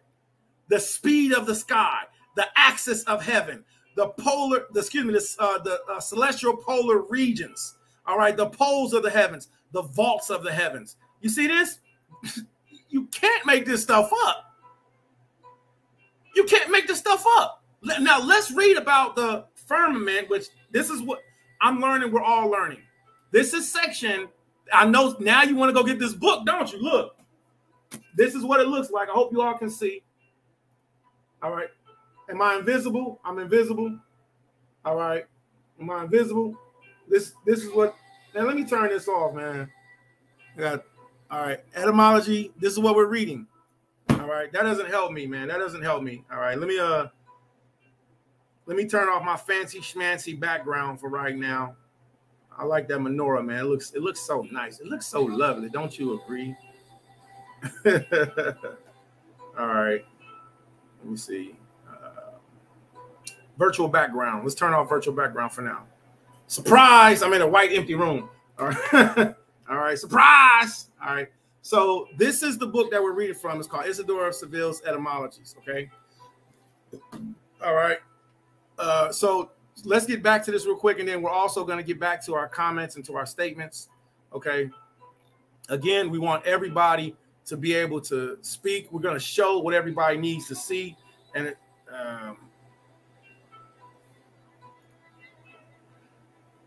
I need a script where it states the earth's shadow is seen in the face of the moon. Well, go find it, brother. Go find it. All right.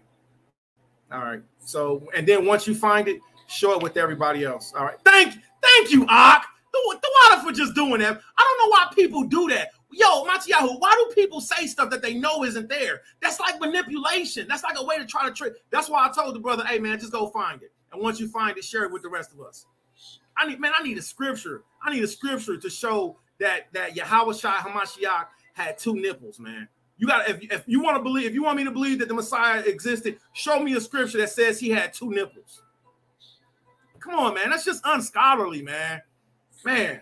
All right. So anywho, so with that being said, all right. So let's go back to this. Let's start back with the screen share. Okay. And I would rather have just this white scenery behind me than to be holding something up and you all not be able to see it. All right. So again, let's get back to this. All right. So that's Chawag. All right. So we see the compass of the face of the depth. This word compass right here is the same word that's Chawag. What is the word Chawag? The word Chawag, all right, means what? The word Chawag means sphere. It means same word. There we go again. All right. Chawag. Let's go down to our Chaldee lexicon. Circle, sphere. Okay. Let's go back to our etymologies. All right. We see that the world is shaped. The mundus is in a shape of a sphere. It's curved. It's vaulted. Now watch this. The vaults. All right.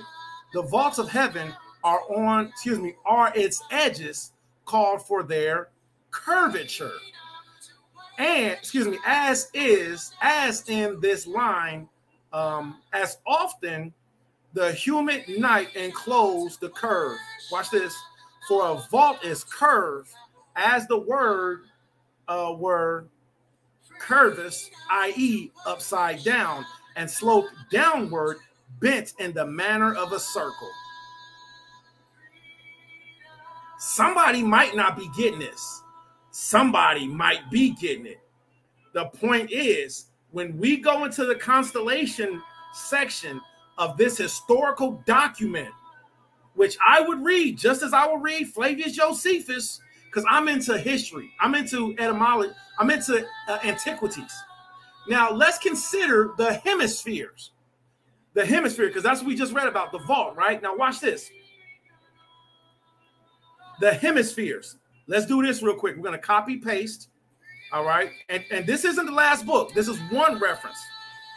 This is one reference. We're just going to get hemisphere. We're going to get some images. All right. The hemispheres. All right.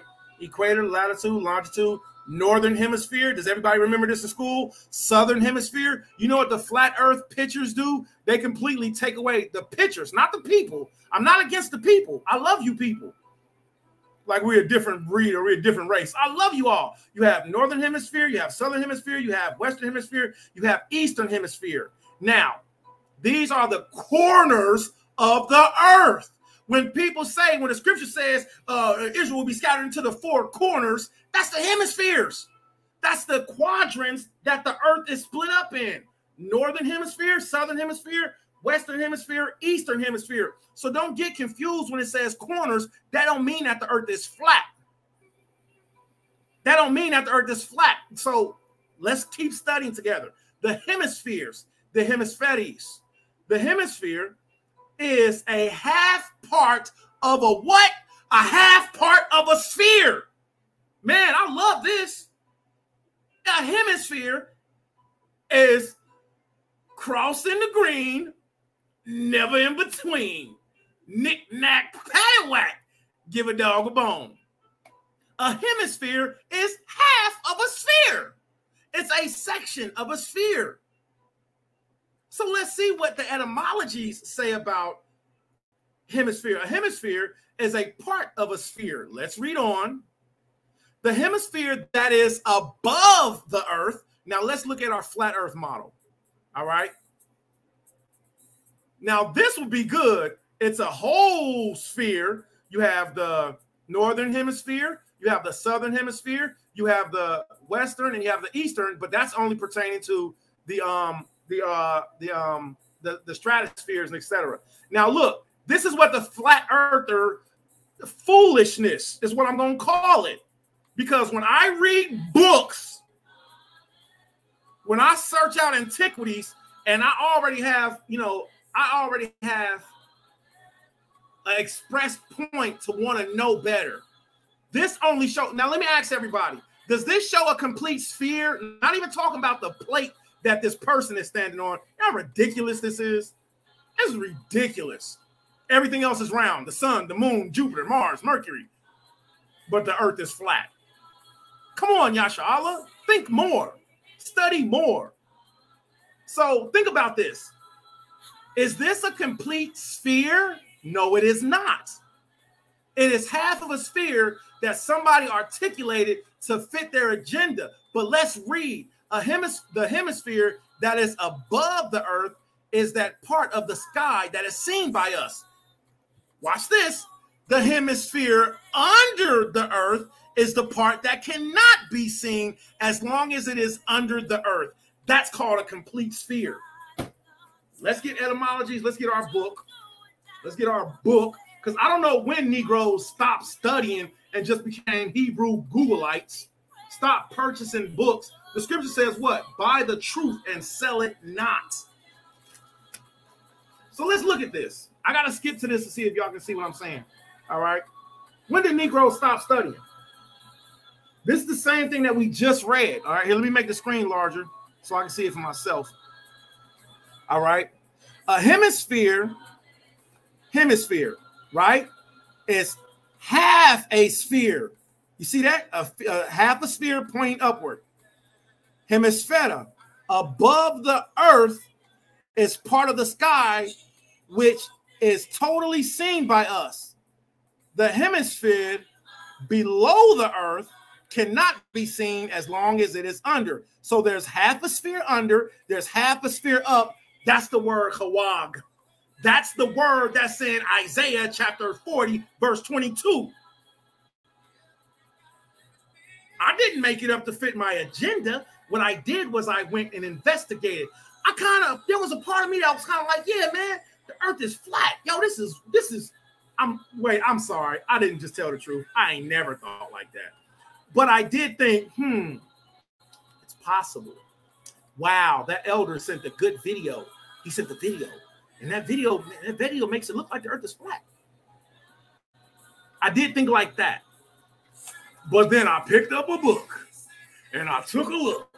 And within the book, I didn't get shook because I didn't get juked. And all I had to do was continue to read. And then I didn't get plucked. I don't know, whatever. So I kept reading.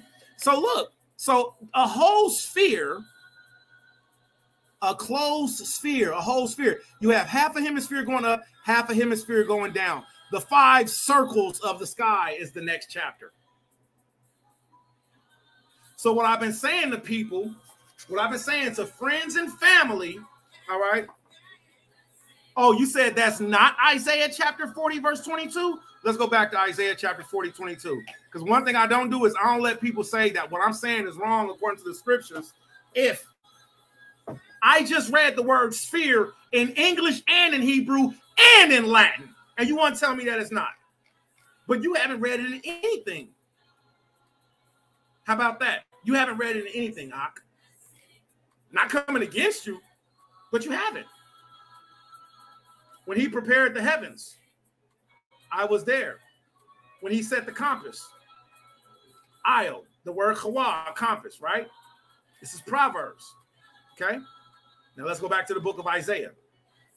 We're going to see the same word again. Isaiah chapter 22, which I don't know why the brother said that.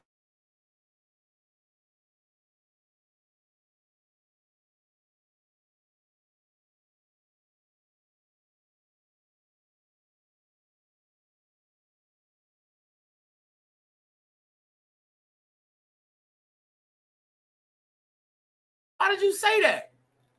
We just read it out of etymologies. We read it in Hebrew and in English. Look, circle, circuit, compass. That's the same things that we read in etymologies. But this might not be good enough for you.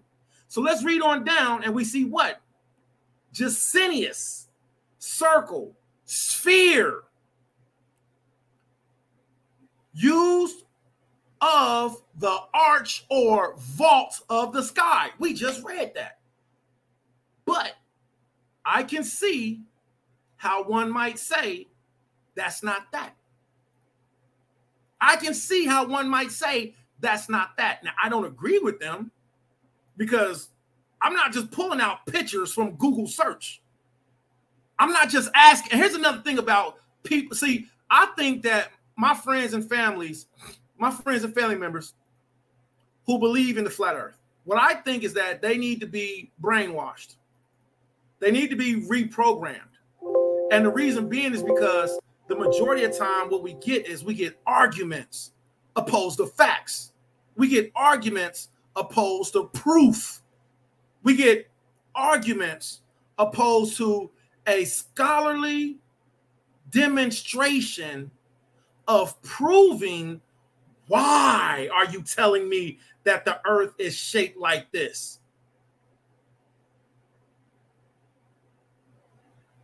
And that bothers me because I don't like lies. So if a person want to say it's not, yo, man, have at it.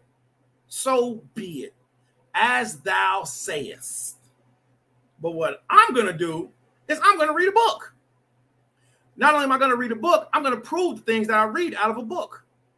Have you ever heard of this word? I'm going to copy and paste the word. Now, I like older things. I just think older is better in a lot of context. And the reason being is because when you research, you find out older cars was better. You get a deuce and a quarter. A deuce and a quarter is going to be better than a Ford Focus today.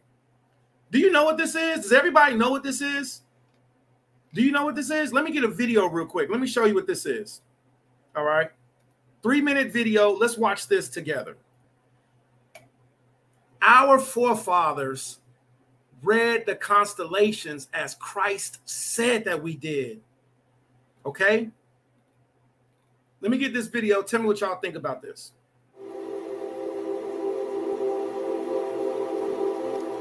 Let me make sure. Are we screen sharing? Let me make sure we screen sharing because sometimes I just switch over and okay, yeah, we screen sharing. Let's everybody watch this. Pay attention. Tell me what you think.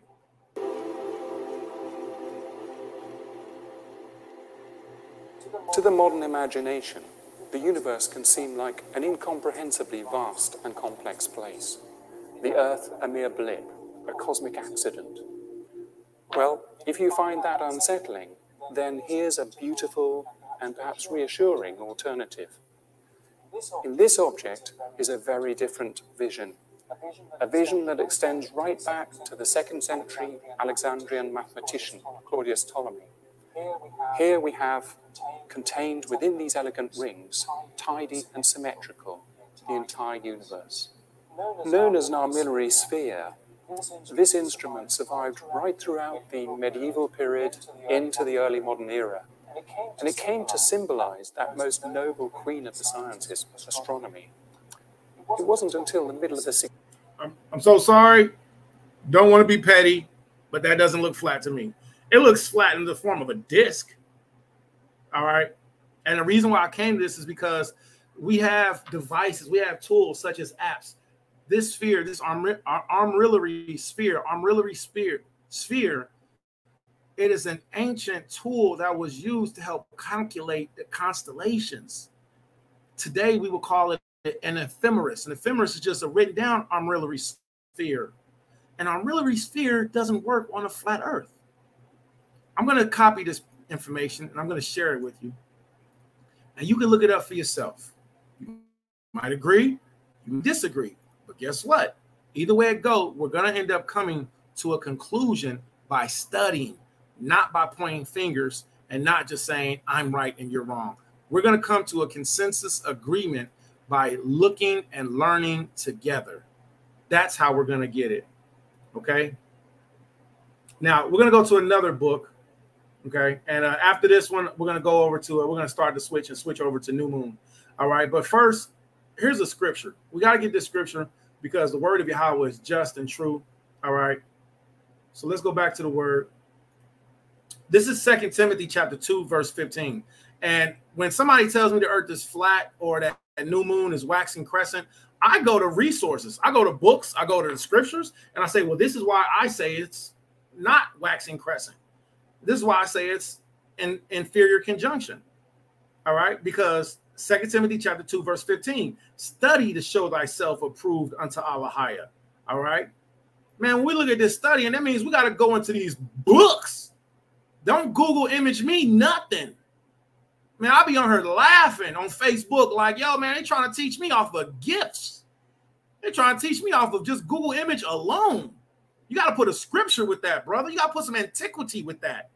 Study to show thyself approved unto Allahiyah, a workman that needeth not to be ashamed, rightly dividing the word of truth. Now, I'm not going to say, nope, see, these brothers are not rightly dividing because that's an insult. Now I'm insulting your intelligence. So I'm not going to do that because that's not right. And I don't want to insult your intelligence. I want you to couple your intelligence with what Yahweh has given me, and then we couple our intelligence with somebody else, and then somebody comes to a consensus to say the earth is a sphere, or the earth has been flat this whole time. All of these books and all these, man, we were lied to. The mole people and the lizard men at the center of the earth, they were right. And we were wrong. But we're only going to get there by doing what? Studying to show ourselves approved. And somebody's got to drop the pride. Somebody's got to drop the arrogance and the ego. And if it's me, I drop it first. I apologize. Hey, listen, let me say this. Everybody, the earth might be flat. But what I've seen so far, it is not. But it might be. Study to show thyself approved unto Allahiyah, a workman that needed not to be ashamed, rightly dividing the word of truth. Prove. 1 Thessalonians, prove chapter 5, verse 21. Prove all things. Hold fast to that which is good. Prove all things. Now, I know some brothers is like, well, it doesn't matter. You know, and I'm not against anybody who says that. I'm not against that. But to me, it matters because I don't like being deceived. Purchase these things. Proverbs chapter 23, verse 23. Buy the truth. I'm not telling nobody to buy and sell. Today is new moon. Today is a holy convocation, so I'm not telling anybody to buy and sell. Buy the truth and sell it not. Also, wisdom and instruction and understanding. You see that? Proverbs chapter 4, verse 1. Hear ye children the instruction of your father and attend to know understanding. We're supposed to be putting forth effort. Don't just tell me something is. Don't just tell me it is, and then I'm supposed to just be like, oh, okay. Oh, okay, well, I believe you. No, I don't believe you. Not until I got to prove it. This is the book, and I want everybody to document this, so I'm going to give this to you, all right? All right. I'm going to put this up. All right, I'm going to share your comment, brother, because I want you to have a voice, and you can be heard. You will be heard. You do have a voice, brother Matt Scott. So I'm not being biased towards anybody, you know, like, oh, I ain't gonna let the people see what he got to say. No, I want you all to hear what Matt Scott got to say. I want you all to hear, all right, what Ariyah has to say. Okay. I want you all to hear what Jeremiah has to say, because we're in this together. We're building and we're learning together. All right. So let's get back to this real quick. I'm going to screen share. I'm going to get back to this verse. Now watch this. But he that giveth his mind to the law of the Most High and is occupied in the meditation thereof will seek out the wisdom of all the ancient and be occupied in prophecies. He will keep the sayings of renowned men, and where subtle parables are, he will be there also. He will seek out the secrets of grave sentences and be conversant in dark parables. He will serve among great men and appear before princes. He will travail through strange countries, for he hath tried the good and the evil among men. He will give his heart to resort early to Yahweh that made him, and will pray before the Most High, and will open his mouth in prayer and make supplication for his sins. When the great Allahia will, he shall be filled with the spirit of understanding, and shall pour out wise sentences, and give thanks unto Yahweh in his prayers. He shall direct his counsel and knowledge, in his secrets shall he meditate. All right. So this is the book of Sirach, chapter 39. All right. And what we're to do is we're to study. And then listen, focus on the things that the Most High has given us. Focus on the contemplations on, is the earth flat? Is the earth round? When I look up these other resources, I don't see that. I don't see a whole bunch of flat earth principles and scriptures. And I see people trying to make the earth flat. That's what I see. And nothing against my brothers and sisters, because some of my best friends are flat earthers. Okay? Some of my best friends are flat earthers to the bone. And they like, but how do you explain X, Y, and Z? And that's the majority of the conversation that I've gotten out of flat brothers and sisters who participate in the understanding of the flat earth way of thinking. It's more questions. And then they think they got you trapped up because they asked you a question. Well, I don't know everything. I don't know everything. But what I do know, let me share with you. Let's go to this book now. Now we're going to go to this book. All right. This book is, all right, let's see if we can see this. I want to make sure I can see it on screen with you. This book is Encyclopedia Britannica, all right, of Arts and Sciences, compiled with a new plan, okay, compiled upon a new plan. And I don't know, I can't see that. All right, but let me go to the section on astronomy. And guess what? Y'all know how this book starts off with astronomy? It starts out with arithmetic. Arithmetic, mathematics, and astronomy. They're all in the same category. Look at this. You see all these spheres? You don't see no flat earth in this book. But hold on. Let's take a step back. And we're going to go to, okay, I got my page in the book. Now I'm going to show you all online. Now we're going to do it together online, okay? All right, so now let's go online and let's go to a book. So this is the book. It's called Encyclopedia Britannica, first edition, 1773. That's the edition that we have that we're reading out of, okay? All right, so let's see. I don't think that this is the section that we're looking for, but I do know with a good internet connection that we can find what we're looking for. Okay, that's Botanica. Okay, that's botany. Okay, all praise Most High. Yeah, it's good to know that you know your books, right? That's how you know your books, man, that the Father, his favor is on you because you've been diligently studying. All right, so we're going to go down to section 400, excuse me. We're going to go down to the 400s. And I pray that the Father deals with us favorably and that we are able to be honest and open in teaching. Okay, so that's architecture. So that's architecture that we see over there. Okay, let's keep scrolling down. Might be in the 500s. Okay. But how do you know? It's a whole bunch of pictures. That's the Ark Covenant. It's a whole bunch of pictures that you can't see. How do you know? Because I read my books, man. My books don't just sit on the bookshelf for no reason, man. And I ain't one of them teachers that, you know, like this one brother, he was teaching that we supposed to be vegans, which we are not. All right. But this brother was teaching that we supposed to be vegans, and he had a whole bunch of books lined up on his table. Like he was really dropping jewels, and this whole lesson was trash. And the reason why I say it was trash because it was against Christ and it was against the gospel. Now, I praise the God of Abraham, Isaac, and Jacob. We just came to the right page, and Yahweh does this to me all the time. And I pray he never takes his spirit off of me. That's what King David prayed for. He prayed that the Most High never took his spirit off of him, being able to go to, to this and then be able to land exactly where you need to be. Okay, so now we're in the book Encyclopedia Britannica, the first, 1773 edition.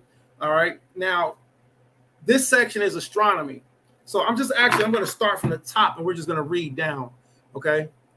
All right, so let's get started real quick. I'm going to make the screen larger so you will be able to see it. Okay, watch this. This section, as you can see, is astronomy, page 440. Page 440. All right, we're going to scroll down. Now we're going to get to the section to where it's specifically talking about the Earth. Here we have it.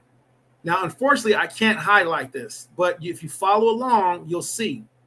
The Earth is the next planet above Venus in the system. Does everybody see how that word system is spelled?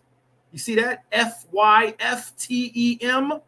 Y'all see that? Some of your Bibles are like that. Your 1611 King Jameses. King Jameses. Well, I got real ghetto on them, didn't I? Your 1611 King Jameses is like that. I got Southern ghetto uncle on them. So look, the Earth is the next planet above Venus in the system. It is 82 million miles from the sun and goes round him as in the circle of 365 days, 5 hours, 49 minutes from any equinox or solstice to the same again, but from any fixed star, here we are right here for those following on, any fixed star to the same again as seen from the sun in 365 days, 6 hours, 9 minutes. The former being the length of the tropical year and the latter the length of the sidereal. I don't know that word yet, excuse me. Of the sidereal. All right, now let's scroll down and read some more. The Earth, we're going to start right here. The Earth's axis make an angle of 23.5 degrees with the axis of its orbit and keeps always the same oblique direction, inclining towards the same fixed stars throughout its annual course, which causes the return of spring, summer, autumn, winter, and will be explained afterwards. The Earth is round like a globe. The Earth is round like a globe. Hold on. The Oxford 1773 edition of the first didn't say the Earth is flat. So who came with this? And what books are they coming out of? I don't believe it. And listen, brothers, don't make it personal like it's about a me or you thing. I'm right or I'm wrong, or you're right or I'm wrong. Don't make it like that. Make it like, hey, we're learning together. Who told you the Earth was flat? Go back in your brain when you first heard somebody say, the Earth is flat. The Earth is flat. Man, you know the Earth is flat, right? Man, you know the white man lied about everything. You know we live on top of a giant pancake, right, brother? And the pancake is on the turtle's back. And the turtle got elephants, and the elephants be like, boom, and they out in space. Yeah, but they ain't really moving in space. They just in one section. And it's only half a globe around them, so the turtle can actually breathe. And the ice wall going around the turtle keep the turtle cool. See? Because the Earth is hot. Because it's spinning real fast like a Frisbee. But it ain't going nowhere. You get what I'm saying? Don't it make sense, brother? Go back in your head when you first heard that the Earth was flat and ask yourself, where did I first hear this from? What book? Did they show me any books? Or did I just have a pattern of documentaries, imageries? See, the scripture says that even the elect, the very elect might be deceived. So don't think that we can't be deceived. The Most High told us to study. And we never stop studying. My prayer and hope is to be an old man with a head full of locks and a whole bunch of children running around that they can come to my house and they can come and ask me and my family for help and information on my baby mama XYZ, my baby daddy XYZ, and hey Zaquan, what do we do? It's about to be Sabbath, and that's what I want to be. So we never stop studying. Let's read. The Earth is round like a globe, as appears by its shadow in the eclipse of the moon. Boom! Didn't we just say that earlier? The earth is round like a globe as it appears by the shadow in eclipse of the moon. If the earth was flat, it would be a flat line going across a round moon. Think about it. Think about it. It would be a flat, or it would be flat with a going down to the bottom, and it would be like that on the shape of the moon. And the moon is a huge projector. That's all it is. The moon doesn't give off its own light. The moon gives off the light from the sun, and the shadow of the earth is cast upon it. So how is the earth flat? Finished. The earth is round like a globe as appears by the shadow of the eclipse of the moon, which shadow is always bounded by a circular ring. By our seeing the masts of the ships, while its hull is hid by the convexity of the water, by its having been sailed round by many navigators. So ain't no navigators came back and said, the earth is flat. We were sailing and we ran to an ice wall past India. Ain't no sailors came back and said that. So why are you allowing yourself to be lied to? Document the sailors, document the list of sailors that have went around the world. And some may say, well, they haven't went around the world. Okay, listen, King Solomon gave one scripture about the earth being flat. But let's read on. The hills take off no more from the roundness of the earth in comparison than grains of dust do from the roundness of the common globe. From the roundness of the common globe. Let me read that to you again. The hills, so when people be like, yeah, the earth is flat, because when you look like this, you see the hills. What do the hills sit on? The hills sit on a flat earth. You see? You see that, don't you? Listen, what we're learning is that that's a hill. That's a big hill. The earth is bigger than the hill. So the hills take off no more of the roundness from the earth in comparison than the grains of dust from the roundness of the what? Of the common globe.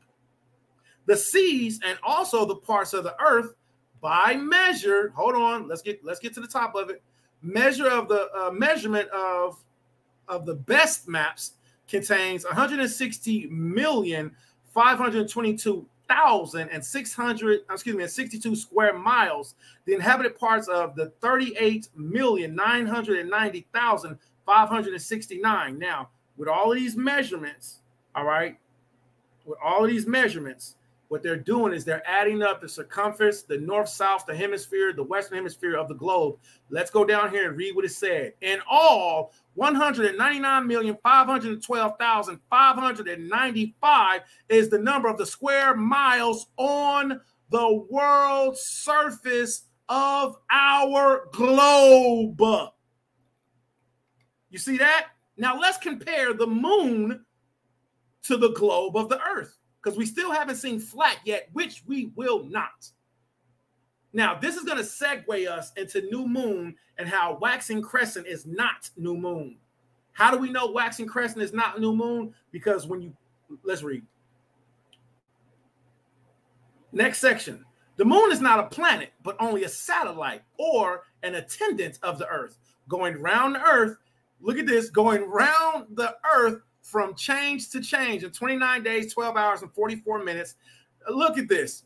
The round, man, and round the sun with it every year. The moon's diameter is 2,180 miles.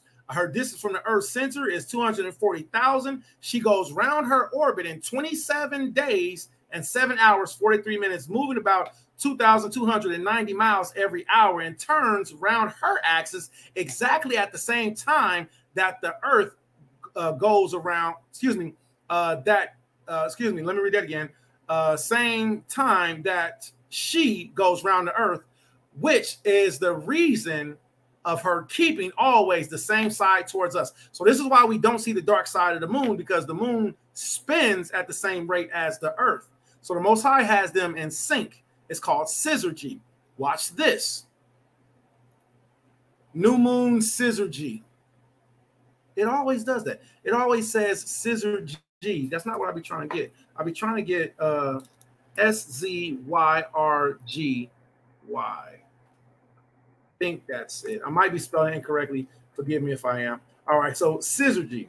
Okay, so this is what we're looking for. All right, and then sometimes it'll pull up some weird stuff like leggings. I don't know why it pulls up leggings whenever you're pulling up scissor G. Let me see. Okay, is that what we're looking for? All right, Syzygy moon, enterprise dedicated to safe. That's not what I'm looking for because there's no E, there's no N in it, and there's no E in it either. It's a Z, Syz, SYZ, Syzygy. Syzygy. It means to be in synchronization. I wonder why I'm not finding it. Probably because I'm spelling it wrong. Does anybody know the proper spelling of Syzygy with the moon? I'm not spelling it correctly, and that's why it's not coming up. And that's not it. So I apologize, everybody. I'm not spelling it correctly, so therefore it's not coming up. If somebody can help me with the spelling, and I don't have my book with me that has the word Syzygy that I'm looking for. So since I don't have my book with me and I don't know the spelling of it, I'm going to wait a minute. Let me try this. Earth, moon, sun, new moon, all lined up is called what in astronomical phrase? According to dictionary.com, noun, plural SYZY geese. Astronomy, an alignment of three celestial objects as the sun, the earth. All right. So Syzygy. Let's see. How's it pronounced? Let's see. Syzygy. Syzygy. Thank you. Hallelujah. So Syzygy is what happens. Let's see. Astronomy, an alignment of the three celestial objects, the sun, the earth, and either the moon or a planet. Now, this is when we get new moon. It's called Syzygy. All right. This is when we get new moon because now you see the shadow is being cast and the moon is in its darkness. All right. Any two related things, either alike or opposite. So a man and his rib, they want to be alike. They want to be in Syzygy. They want to be connected. All right. We're lined up. Okay. Origin, etymology. All right. Let's see. Union, pair, equivalent, yoked together. So this is when we get new moon when we're in the phase of Syzygy. Now, we're going to come to that. All right. We're going to come to that. All right. Man, I praise Yahweh, man. Man, he be giving me different ways to see stuff too. All right. He be giving me different ways of understanding things. But I have no problem with saying I was in special ed when I was little. I was in special ed for behavior disorders, though. It wasn't because of learning disorder. I ain't had no learning disorder. I just didn't. I was like, I don't know. I would tell my teachers when I was like, that don't make no sense. I was like, excuse me. The slaves didn't seem like they was happy. Well, they had cornmeal and they had, but they was in slavery, but they wasn't. Didn't y'all, you white, right? Didn't y'all white people, wasn't y'all mean to us in slavery? Go to the office, Mr. Yasher Allah. All right. So Syzygy is the word that we want to look for. All right. Sun, moon are in Syzygy, i.e. aligned with the earth. And this is when we come into the new moon phase. We know that we're in the new moon phase because now everything is lined up. All right. All right. And then we start to go into what's called waxing crescent, but we'll come back to that. All right. She goes around her orbit 27 days. Okay. All right. The moon. Now watch this. The moon is an opaque globe like the earth. So the earth ain't flat and the moon is round and shines only by reflecting the light of the sun. Therefore, whilst that half of her, which is toward the sun, is enlightened, the other half must be dark and invisible. Hence, she disappears when she comes between us and the sun, because her dark half, her dark side is then towards us. When she is gone a little way forward, we see a little of her enlightened side which still increases to our view. That's called waxing crescent. And she advances forward until she comes to the opposite of the sun, and her whole enlightened side is toward the earth. That's called full moon. That's called plenilunious, not new moon, not new moon. Watch this. And she appears with a round illuminated orb, which we call the full moon.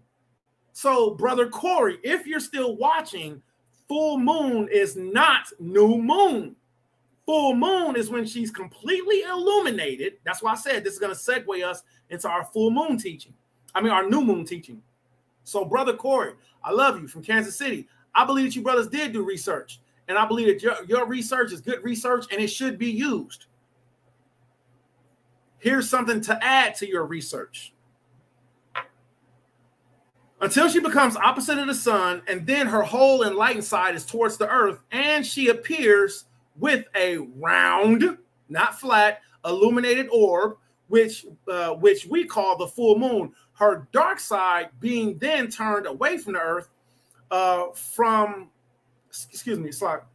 the full, she seems to decrease gradually as she goes through the other half of her course. What's the other half of the course? Let me ask everybody. After the moon goes into full moon, after she goes into full moon, she starts from no light to gradually waxing, brighter, and then brighter, and then brighter. What's the other? That phase is called waxing.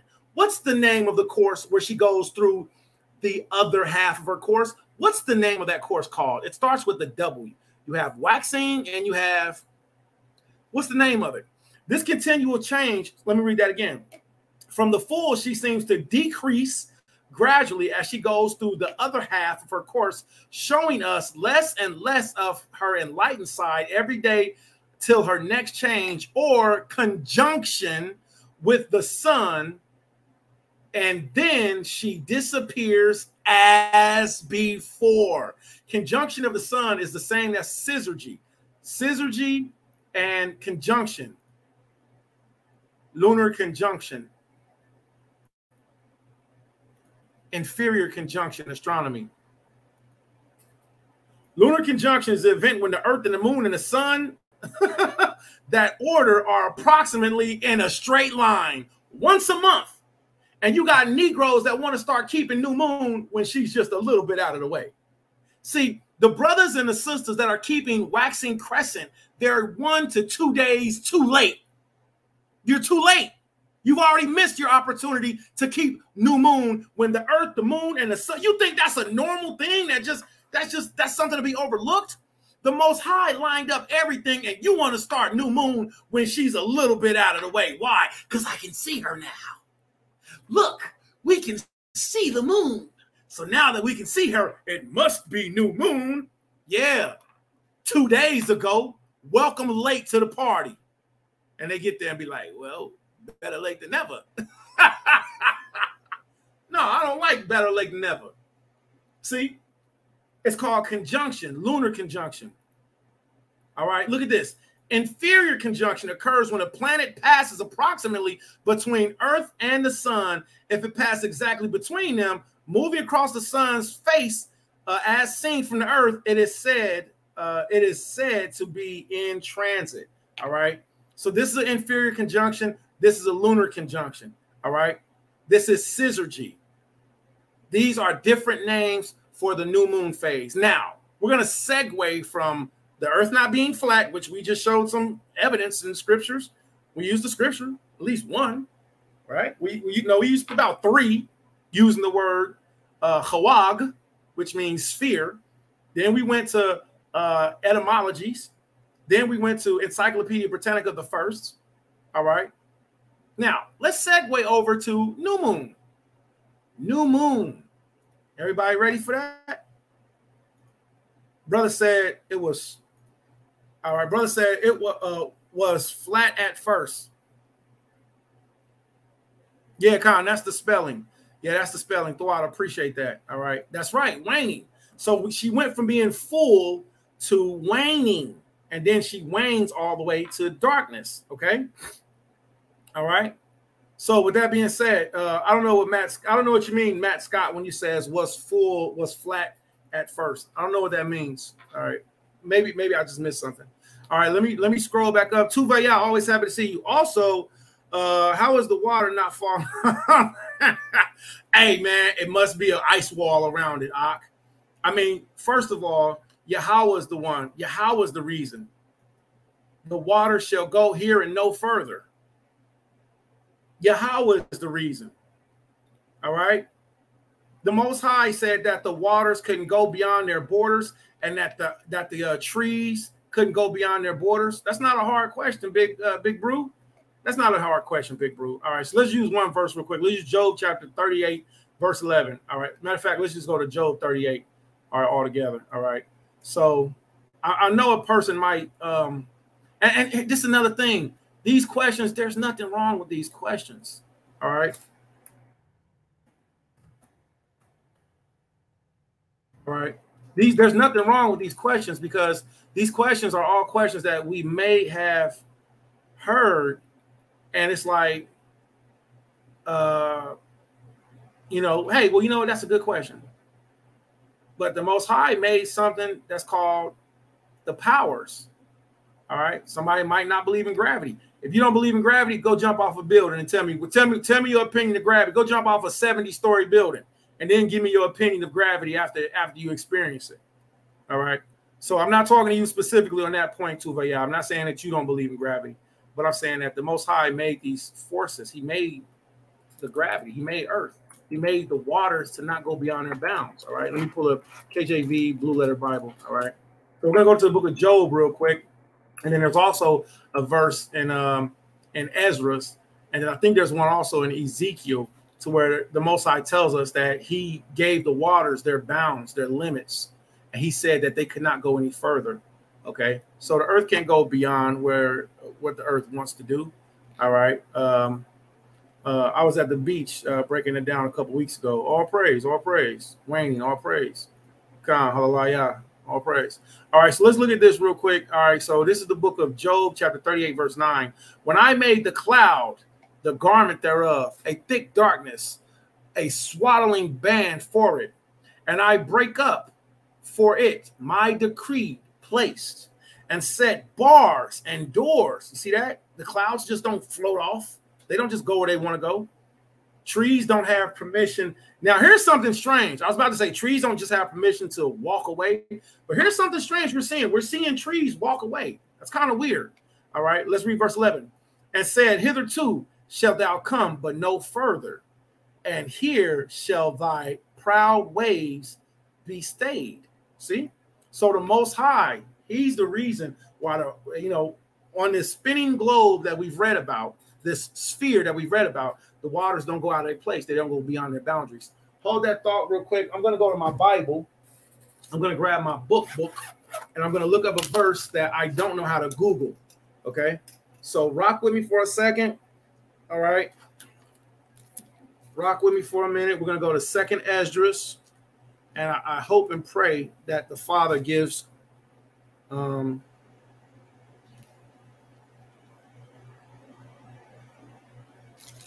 this verse.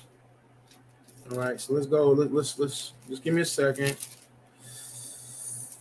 And Tuvaya, I'm really glad you asked that question, because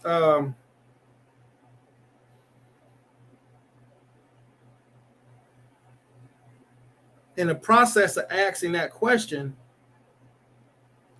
you just gave me, you just helped me. When you say, how is it that the waters don't move out of their place? It ain't an ice wall. It's Yahweh. Yahweh gave instructions. He said, and you stay in the oceans and don't come any further up.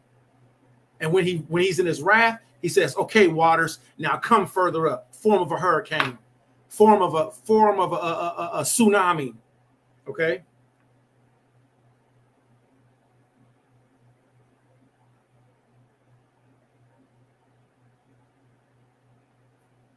Okay.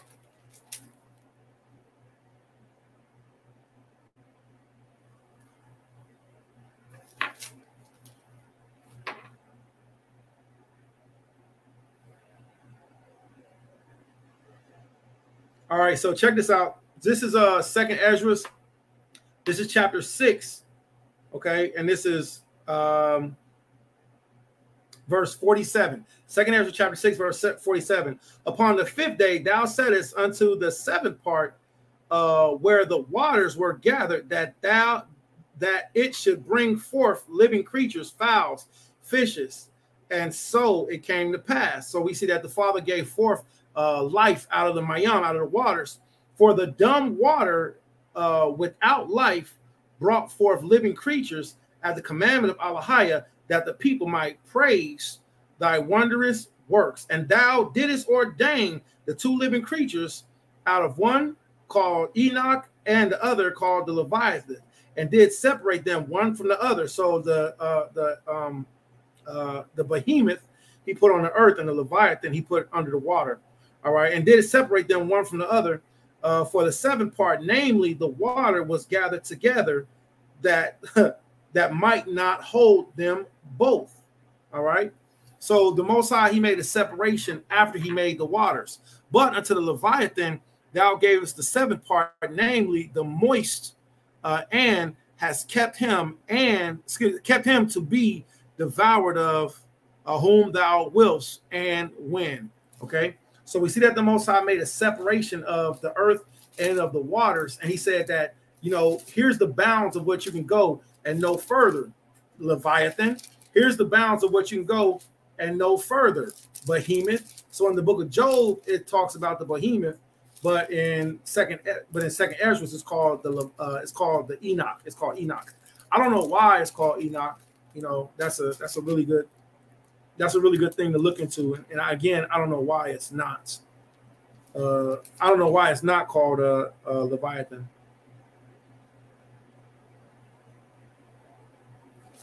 All right. Now watch this. This is Second Ezra chapter 6, verse 1. All right. And he said unto me, in the beginning, when the earth was made, before the borders of the world stood, or ever the winds blew, before it thundered and lightened, or even the foundations of paradise were laid, before the fair flowers were seen, or ever the movable powers were established. You see that? So the Most High made gravity, he made forces, he made the movable powers. Now we heard some phrases that's in this verse also, that if a flat earther wanted to, which I'm not calling my brothers flat earthers, my sisters flat earthers, because it's kind of like a joke. Like, you know, like I wouldn't want to be called a round earther or a glober. I'm not. I'm an Israelite. I'm from the seed of Abraham. I'm from the stock of Yehoiada. And I've learned that the earth is a sphere, that it's a globe, but don't categorize who I am based off of my opinion of the shape of the planet. All right. So if a person who did believe the earth was flat, if they wanted to take verses out of this and use them to their advantage, they could, but it wouldn't work out good for them. The scripture says the proverb in the mouth of a fool is as useless as a limp leg, because it won't work. It just won't work if it's not true. If it's true, it'll work. If it's not true, it won't work. And the person's ministry will come to naught. All right. So if they wanted to, they can use some stuff in here. And let me read it again. All right. Because I believe in being fair. And he said unto me, in the beginning, when the earth was made, before the borders of the world stood. Stop. I would encourage no one to try to use this verse and say, see that? The world must be flat because it got borders. Because what you don't want to do is put yourself in a situation that the Most High put Job in when he said, tell me if you know, when the Most High spoke to him out of a whirlwind, tell me if you know, where do I hide the ice? Where do I hide the snow? And the Most High thundered down questions that he couldn't answer. When we think about it, we got to be like, yo, the Most High did that because he did it. Because he put the earth there.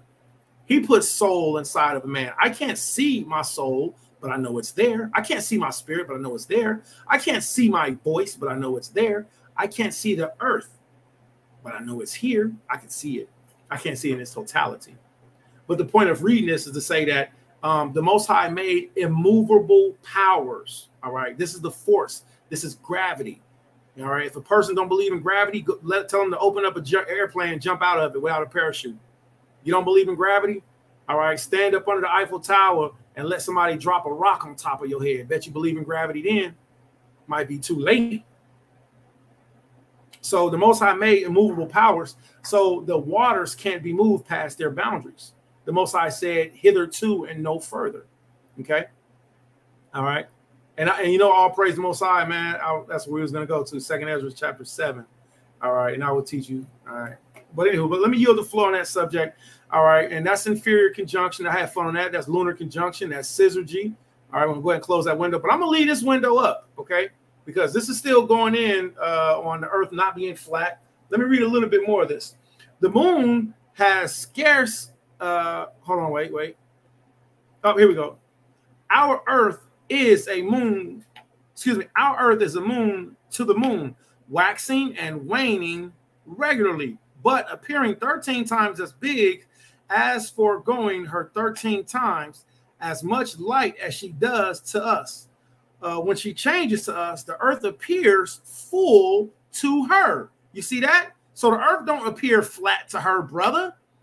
When she changes to us, the earth appears full to her. And when she is in her first quarter to us, the earth is in its third quarter to her, and vice versa. Hallelujah. So the Father just taught me, listen, the Father just taught me how first quarter and third quarter proves that the earth is not flat. Because what is first quarter? First quarter is when the moon is shaped like this. She's reflecting half of the planet Earth's shadow. When she's in third quarter, she's shaped like this, reflecting half of the Earth's circumference. She's not shaped like this. It's in a bag. It's a wrap. It's a wrap like a meat tree. When she changes to us, the earth appears full to her. And when she is in her first quarter to us, the earth is in its third quarter to her, and vice versa.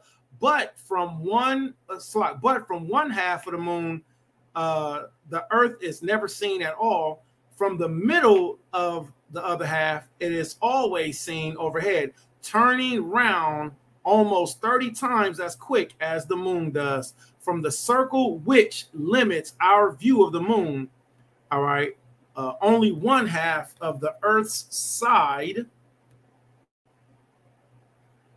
next to her is seen, the other half being hid below the horizon of all places on that circle. I'm done. I'm done. I love Yahweh. I praise the Most High for his spirit of ministry. I praise Yahweh for his ability to give us to read and study. And I praise Yahweh for him giving us the words. For presenting information that, of course, it can be argued against. Anybody can argue it. But can you prove that what you're saying is more valuable than what we're reading in these older books? Can you prove it? I don't think we can. So I'm just going to give all praise, honor, glory to Yahweh. I'm going to end this right there on that point. And then we'll go into new moon, and I'm going to yield the floor. Let's see what Matt said. Matt said, gravity equals density. Density is named by Sir Isaac Newton, who was heavily influenced by the Rosicrucian order. Rosicrucians deal with heliocentrism, sun, ball worship, Hermeticism, spell casting, witchcraft, sorcery, all right, illusions, can't see the wind either. Yeah, that's right. You can't see the wind either. Okay, can't see the wind either. All right, well, you know what? I'm going to go ahead and end this. We're going to do one verse. All right, let's get Psalms chapter 100. No, that's not right. That's not right. That's not right. Psalms chapter 91, KJV, Blue Letter Bible. And it's actually Psalms chapter 81. I apologize. It's Psalms chapter 81. Okay. So with all of our getting, let's get understanding. Okay. So let's see. Let's start our screen share again. And Psalms chapter 81. And it says, to the chief musician upon the Gilath, a psalm of Asaph, sing aloud unto Yahweh Elohim, Elohim of our strength. Make a joyful noise unto the Elohim of the Ikwab. Hallelujah, hallelujah, hallelujah. Hashem Mashiach Yahushua. Take a psalm and bring hither the timbrel, a pleasant harp, and a psaltery. Blow up the trumpet in the new moon, in the time appointed on our solemn feast day. Everybody, let's go to the book of Psalms, chapter 81, verse 3, and let's read down. Blow up the trumpet in the new moon, in the time appointed. The word that's here for appointed is, you see it, is ka-sa-ah. And then the word above it says ba-ka-sa-ha. Ba-ka-sa-ha and ka-sa-ah. Now, let's go to these words and let's look and see what they mean. So there's two different words that's here. The first word that's here, people get confused. This is actually talking about new moon, of the moon being full, but it's talking about the moon being full of darkness, not the moon being full of light. Even though IUIC has deceived many and thought that it was new moon, IUIC, full moon, new moon, they have great artwork, but their teachings sometimes are just so doo-doo that you can't get around it. So this is a artwork. I mean, it looks beautiful. IUIC, you got an Israelite with a garment on, wind blowing, cape pulled back. He's holding out his hand. He's blowing up the shofar, and he's blowing it at the full moon. Well, that's a nice picture, but it's incorrect. That's a nice picture, but it's incorrect. Let's go to it and find out why. So it says ka-sa-ah, all right? And then when you scroll down, it says full moon. And well, there we have it. It says full moon right there. It's full, it must be new moon is full moon. But it also says apparently from, so that means we also have to go to this word to find out what that is. Watch this. Properly fullness or the full moon, i.e., its festival time appointed. Now, when you think of full moon, phases of the moon, when you think of full moon, don't think of the light full moon. But what do you mean, Karatazaya? That's when full moon is. Well, actually, there's two full moons. The Most High has made all things double and has set one against another. All right. Let's see if we can pull up that verse real quick, just by voice search. The Most High has made all things doubled and has set one against another, Ecclesiasticus. I'm gonna have to go to the book. All right, that's taking too long. Let's go to the book. So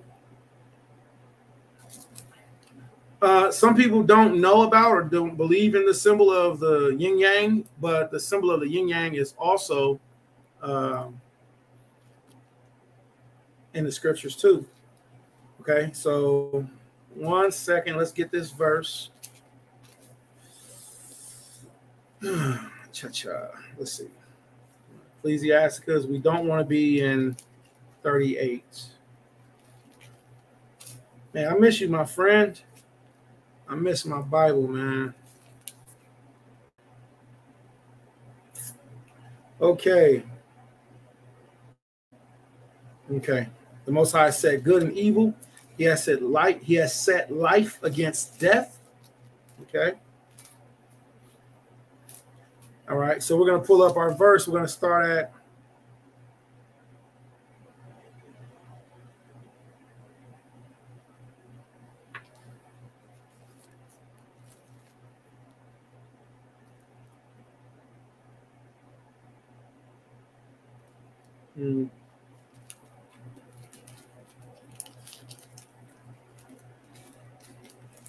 all right, be patient, bear with me. A while back, I spilled candle wax on my Bible, so when I close my pages, they stick, they seal together. I think that's pretty cool.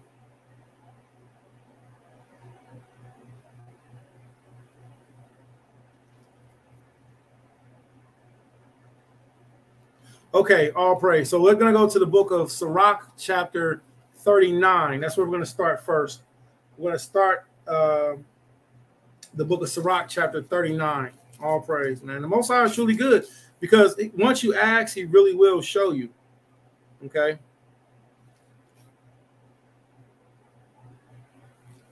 Sirach, chapter 39. Let's pull that up real quick.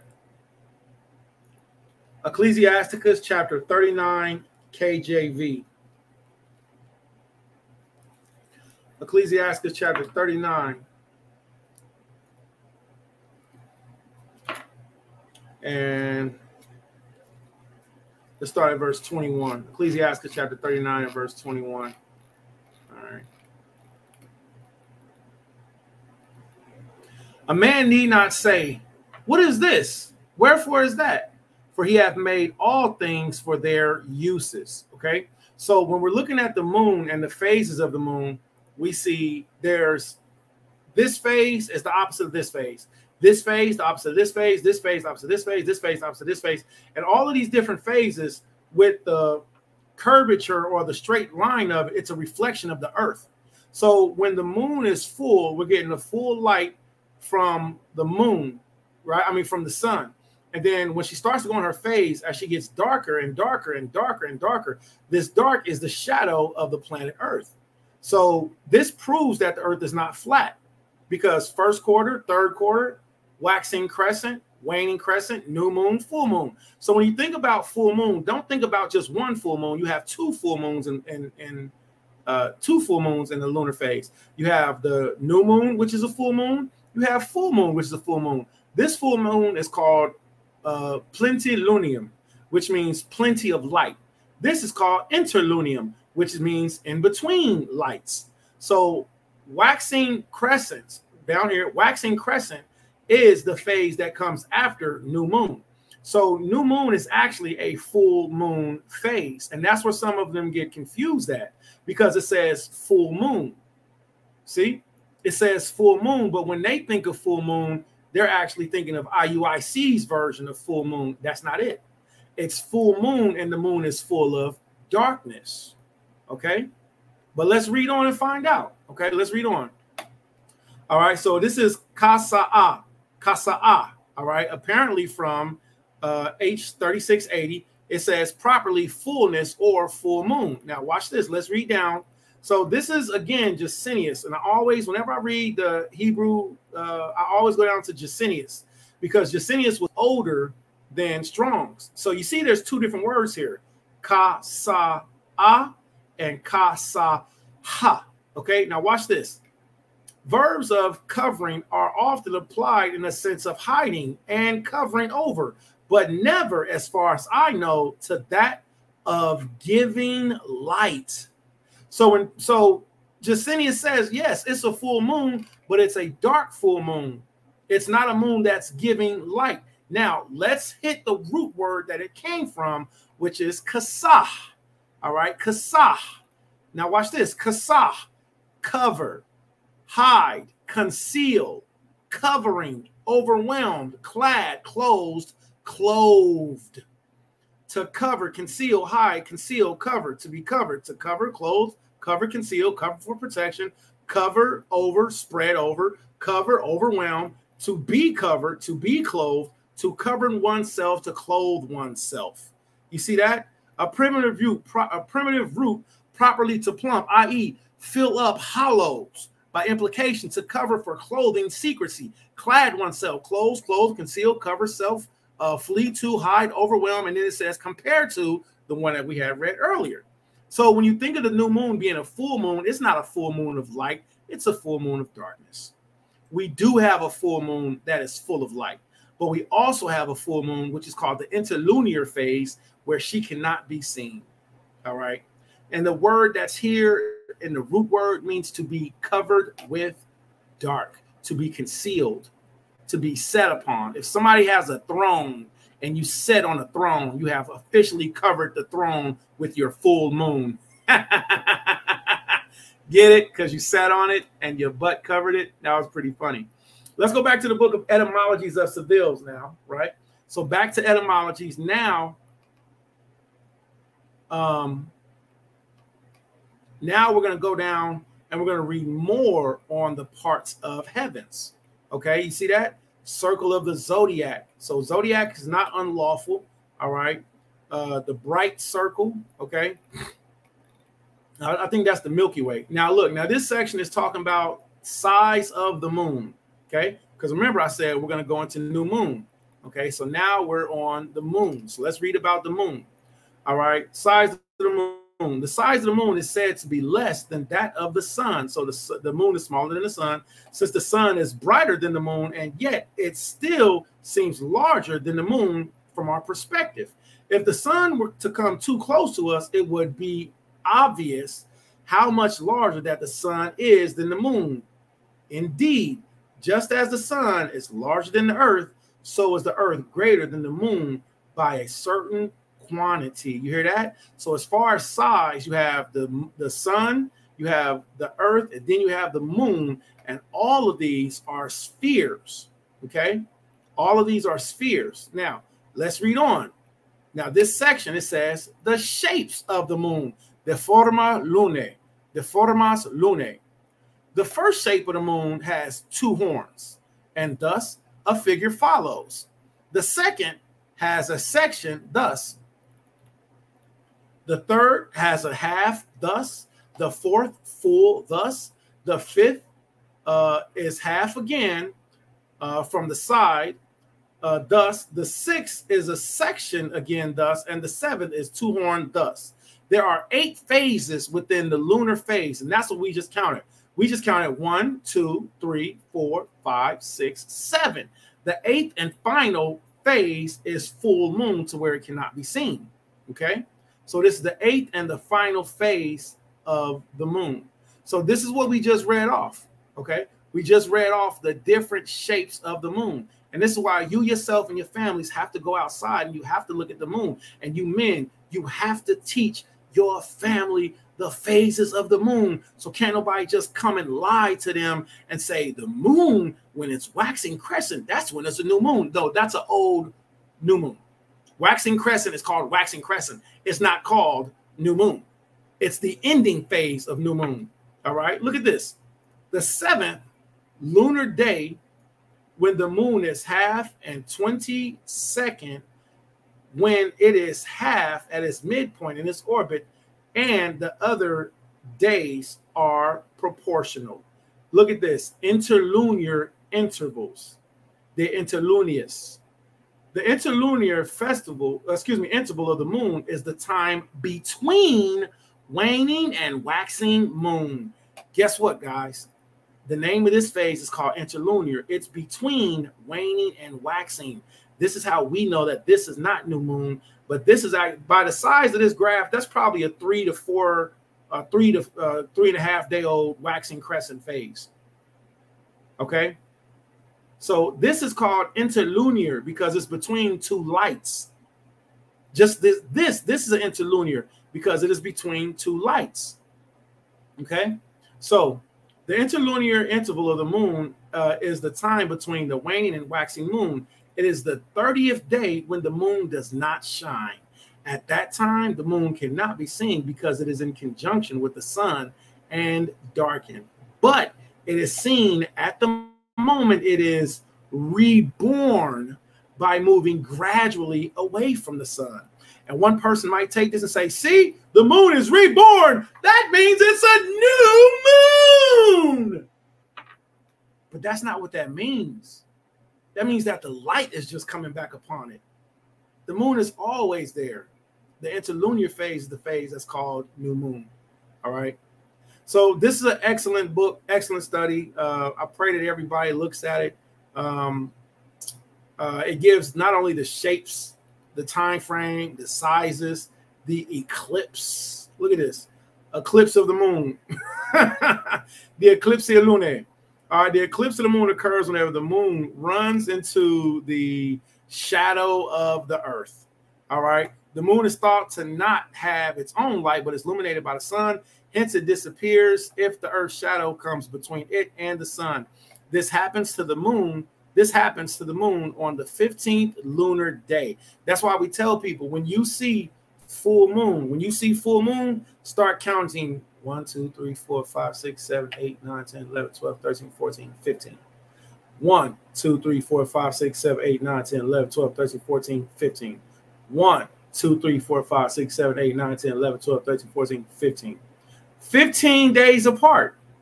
15 days apart. Some books might say 14 and a half. Some books might say 14.7. Some books might say 14 point something. But they're they're close to 15 days apart. Like me and my big brother, we're close in age. All right, which I love my big brother Darayat Anyablaka, and I love my big brother Tazadak Anyablakam. I love all my big brothers. All right. So so again, we see what? This is not the model that we read about. Okay. This is the model that we do read about with its hemispheres. Okay. This is an armillary sphere which shows the Earth, and it shows the constellations going around it that anybody can pick up and learn. All right. This is a video on armillary sphere. This is the book, which is Encyclopedia Britannica of the first. This is Psalms chapter 81 that shows you that the moon is dark, which is called kasa'ah. All right, kasa'ah. It means to be covered with darkness. Okay. And there's the word kasa'ah. All right, and that shows us that the Most High made everything for its cause and for its purpose. And I think that's it for now. All right, I think that's it. Y'all brought coming up outside. All right, I'm gonna if I want to see, yeah, man, sell out, man. All right. So what about the slither? The slither is the last phase of new moon. The slither is the very last phase of new moon, the beginning phase of waxing crescent. So the sliver is, so we have the waning crescent sliver, which is the waning crescent sliver is the beginning phase of going into interlunar, which is here, let me pull some stuff up, which is the beginning of full moon, new moon. Okay. The first sliver just shows you that you're coming out of interlunar and you're coming into waxing crescent. That's all that the first sliver shows you. So when we go outside and we see the first sliver of the moon, there's absolutely nothing wrong with that, you know, and nor am I saying that we shouldn't look at that. We should. But what my family does is we look at the sliver before the moon goes into lunar phase. Because if I'm looking at first sliver, that means I've already missed the new moon phase. You get what I'm saying? So therefore, we need to be watching for the waning crescent sliver. That's what we need to be watching for. Okay? Now, have you ever heard of the phrase shinjitsu? Shinjitsu. I'm going to pull up something real quick and I want to show you. Okay? Let me start a screen share real quick. Let me pull up some stuff and I'm going to show you. All right. So that's a great question. So the slither has this purpose. It's when, and not trying to be funny, you know, Jeremiah, but we just read it, you know, and I don't mind. We'll read it 1,000 times over, but the sliver's purpose is to show us when the sun and the moon are no longer in conjunction or is coming into conjunction. Because when it's waning crescent, she's coming into conjunction or syzygy. When she's waxing crescent, we're coming out of. Now, if we start counting that first slither, that means the sun, the earth, and the moon are no longer lined up. That means that hand on that clock, when it goes around, tick, tick, tick, tick, tick, tick, and then it's ding. Now we're no longer in syzygy. Man, I be telling people all the time, and I have no biasness towards them. When they keep new moon and they're keeping waxing crescent, brother, you late. You missed the time where the conjunction, the syzygy has happened. They have missed it. They missed it. They should have been watching the waning crescent sliver, which comes after new moon, after full moon, excuse me. So this is moon phases or lunar phases, and this is in Japanese. This is the phase of the moon teaching in Japanese. Check this out. Here's the Japanese phases of the moon. Mikazuki, moon phases. All right. And even in, you know why I did this? Because a brother was so offensive. Because first of all, I think I have a brother that's a liar. I think I have a brother that's a liar because anytime he's shown something, he says, well, you know what? I don't believe that. I'm not going to go with that. I'm going to go with what I know. And I primarily perceive that it comes from me whenever it's shown. And I think he's a liar. And I have no problem saying it because what was said to me before was that's the word used in English. I said, oh, really? Well, let's go and find out what is new moon in Arabic. And guess what? We found out what new moon was in Arabic. And in Arabic, the same phase for new moon is the same phase for new moon in English. It's the same phase for new moon in Hebrew, Shinjitsu. It's the same phase that's used in Japanese. It's the same lunar phase. So we're going through and we're looking, and all of these cultures nobody is saying that waxing crescent is new moon except for the delusional Negro. Maybe some other people, maybe, I don't, whatever. But I know that the majority of these studies and these cultures and these people that I'm seeing, nobody is producing massive old school evidence of the earth being flat. I'm not seeing a mass production of evidence of waxing crescent being new moon. It's like, yo, you lying. You blatantly lying. So anywho, yo, I yield the floor, man. I don't have anything else to say on the matter as of now. Kadash Shalom. Remember the Shabbat day, Kadash. Keep it holy. We got plenty of time frame. I'm going to have me some watermelon. That's what I'm about to do. I'm about to have me some Kadash Shalom watermelon. And salute to my rib, Kadash, who just gave birth to our daughter by the spirit, power, and the glory of Yahweh, by Shem Mashiach Yahushua.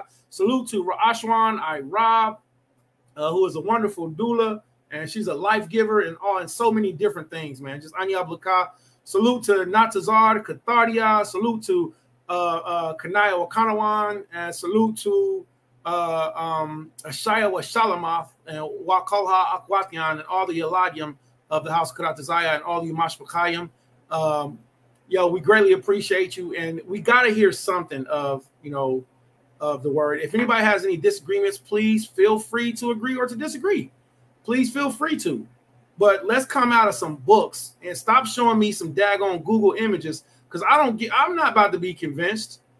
You got to prove all things. We have to prove all things, okay? And when I go to the book of Isaiah, chapter 40 and verse 22, all right, which that brings us right back to this. When I go to the book of Isaiah, chapter 40 and verse 22, and then we see that the word is right here. He sitteth upon the circle, chawag, of the stars. Excuse me, he don't even say of the stars.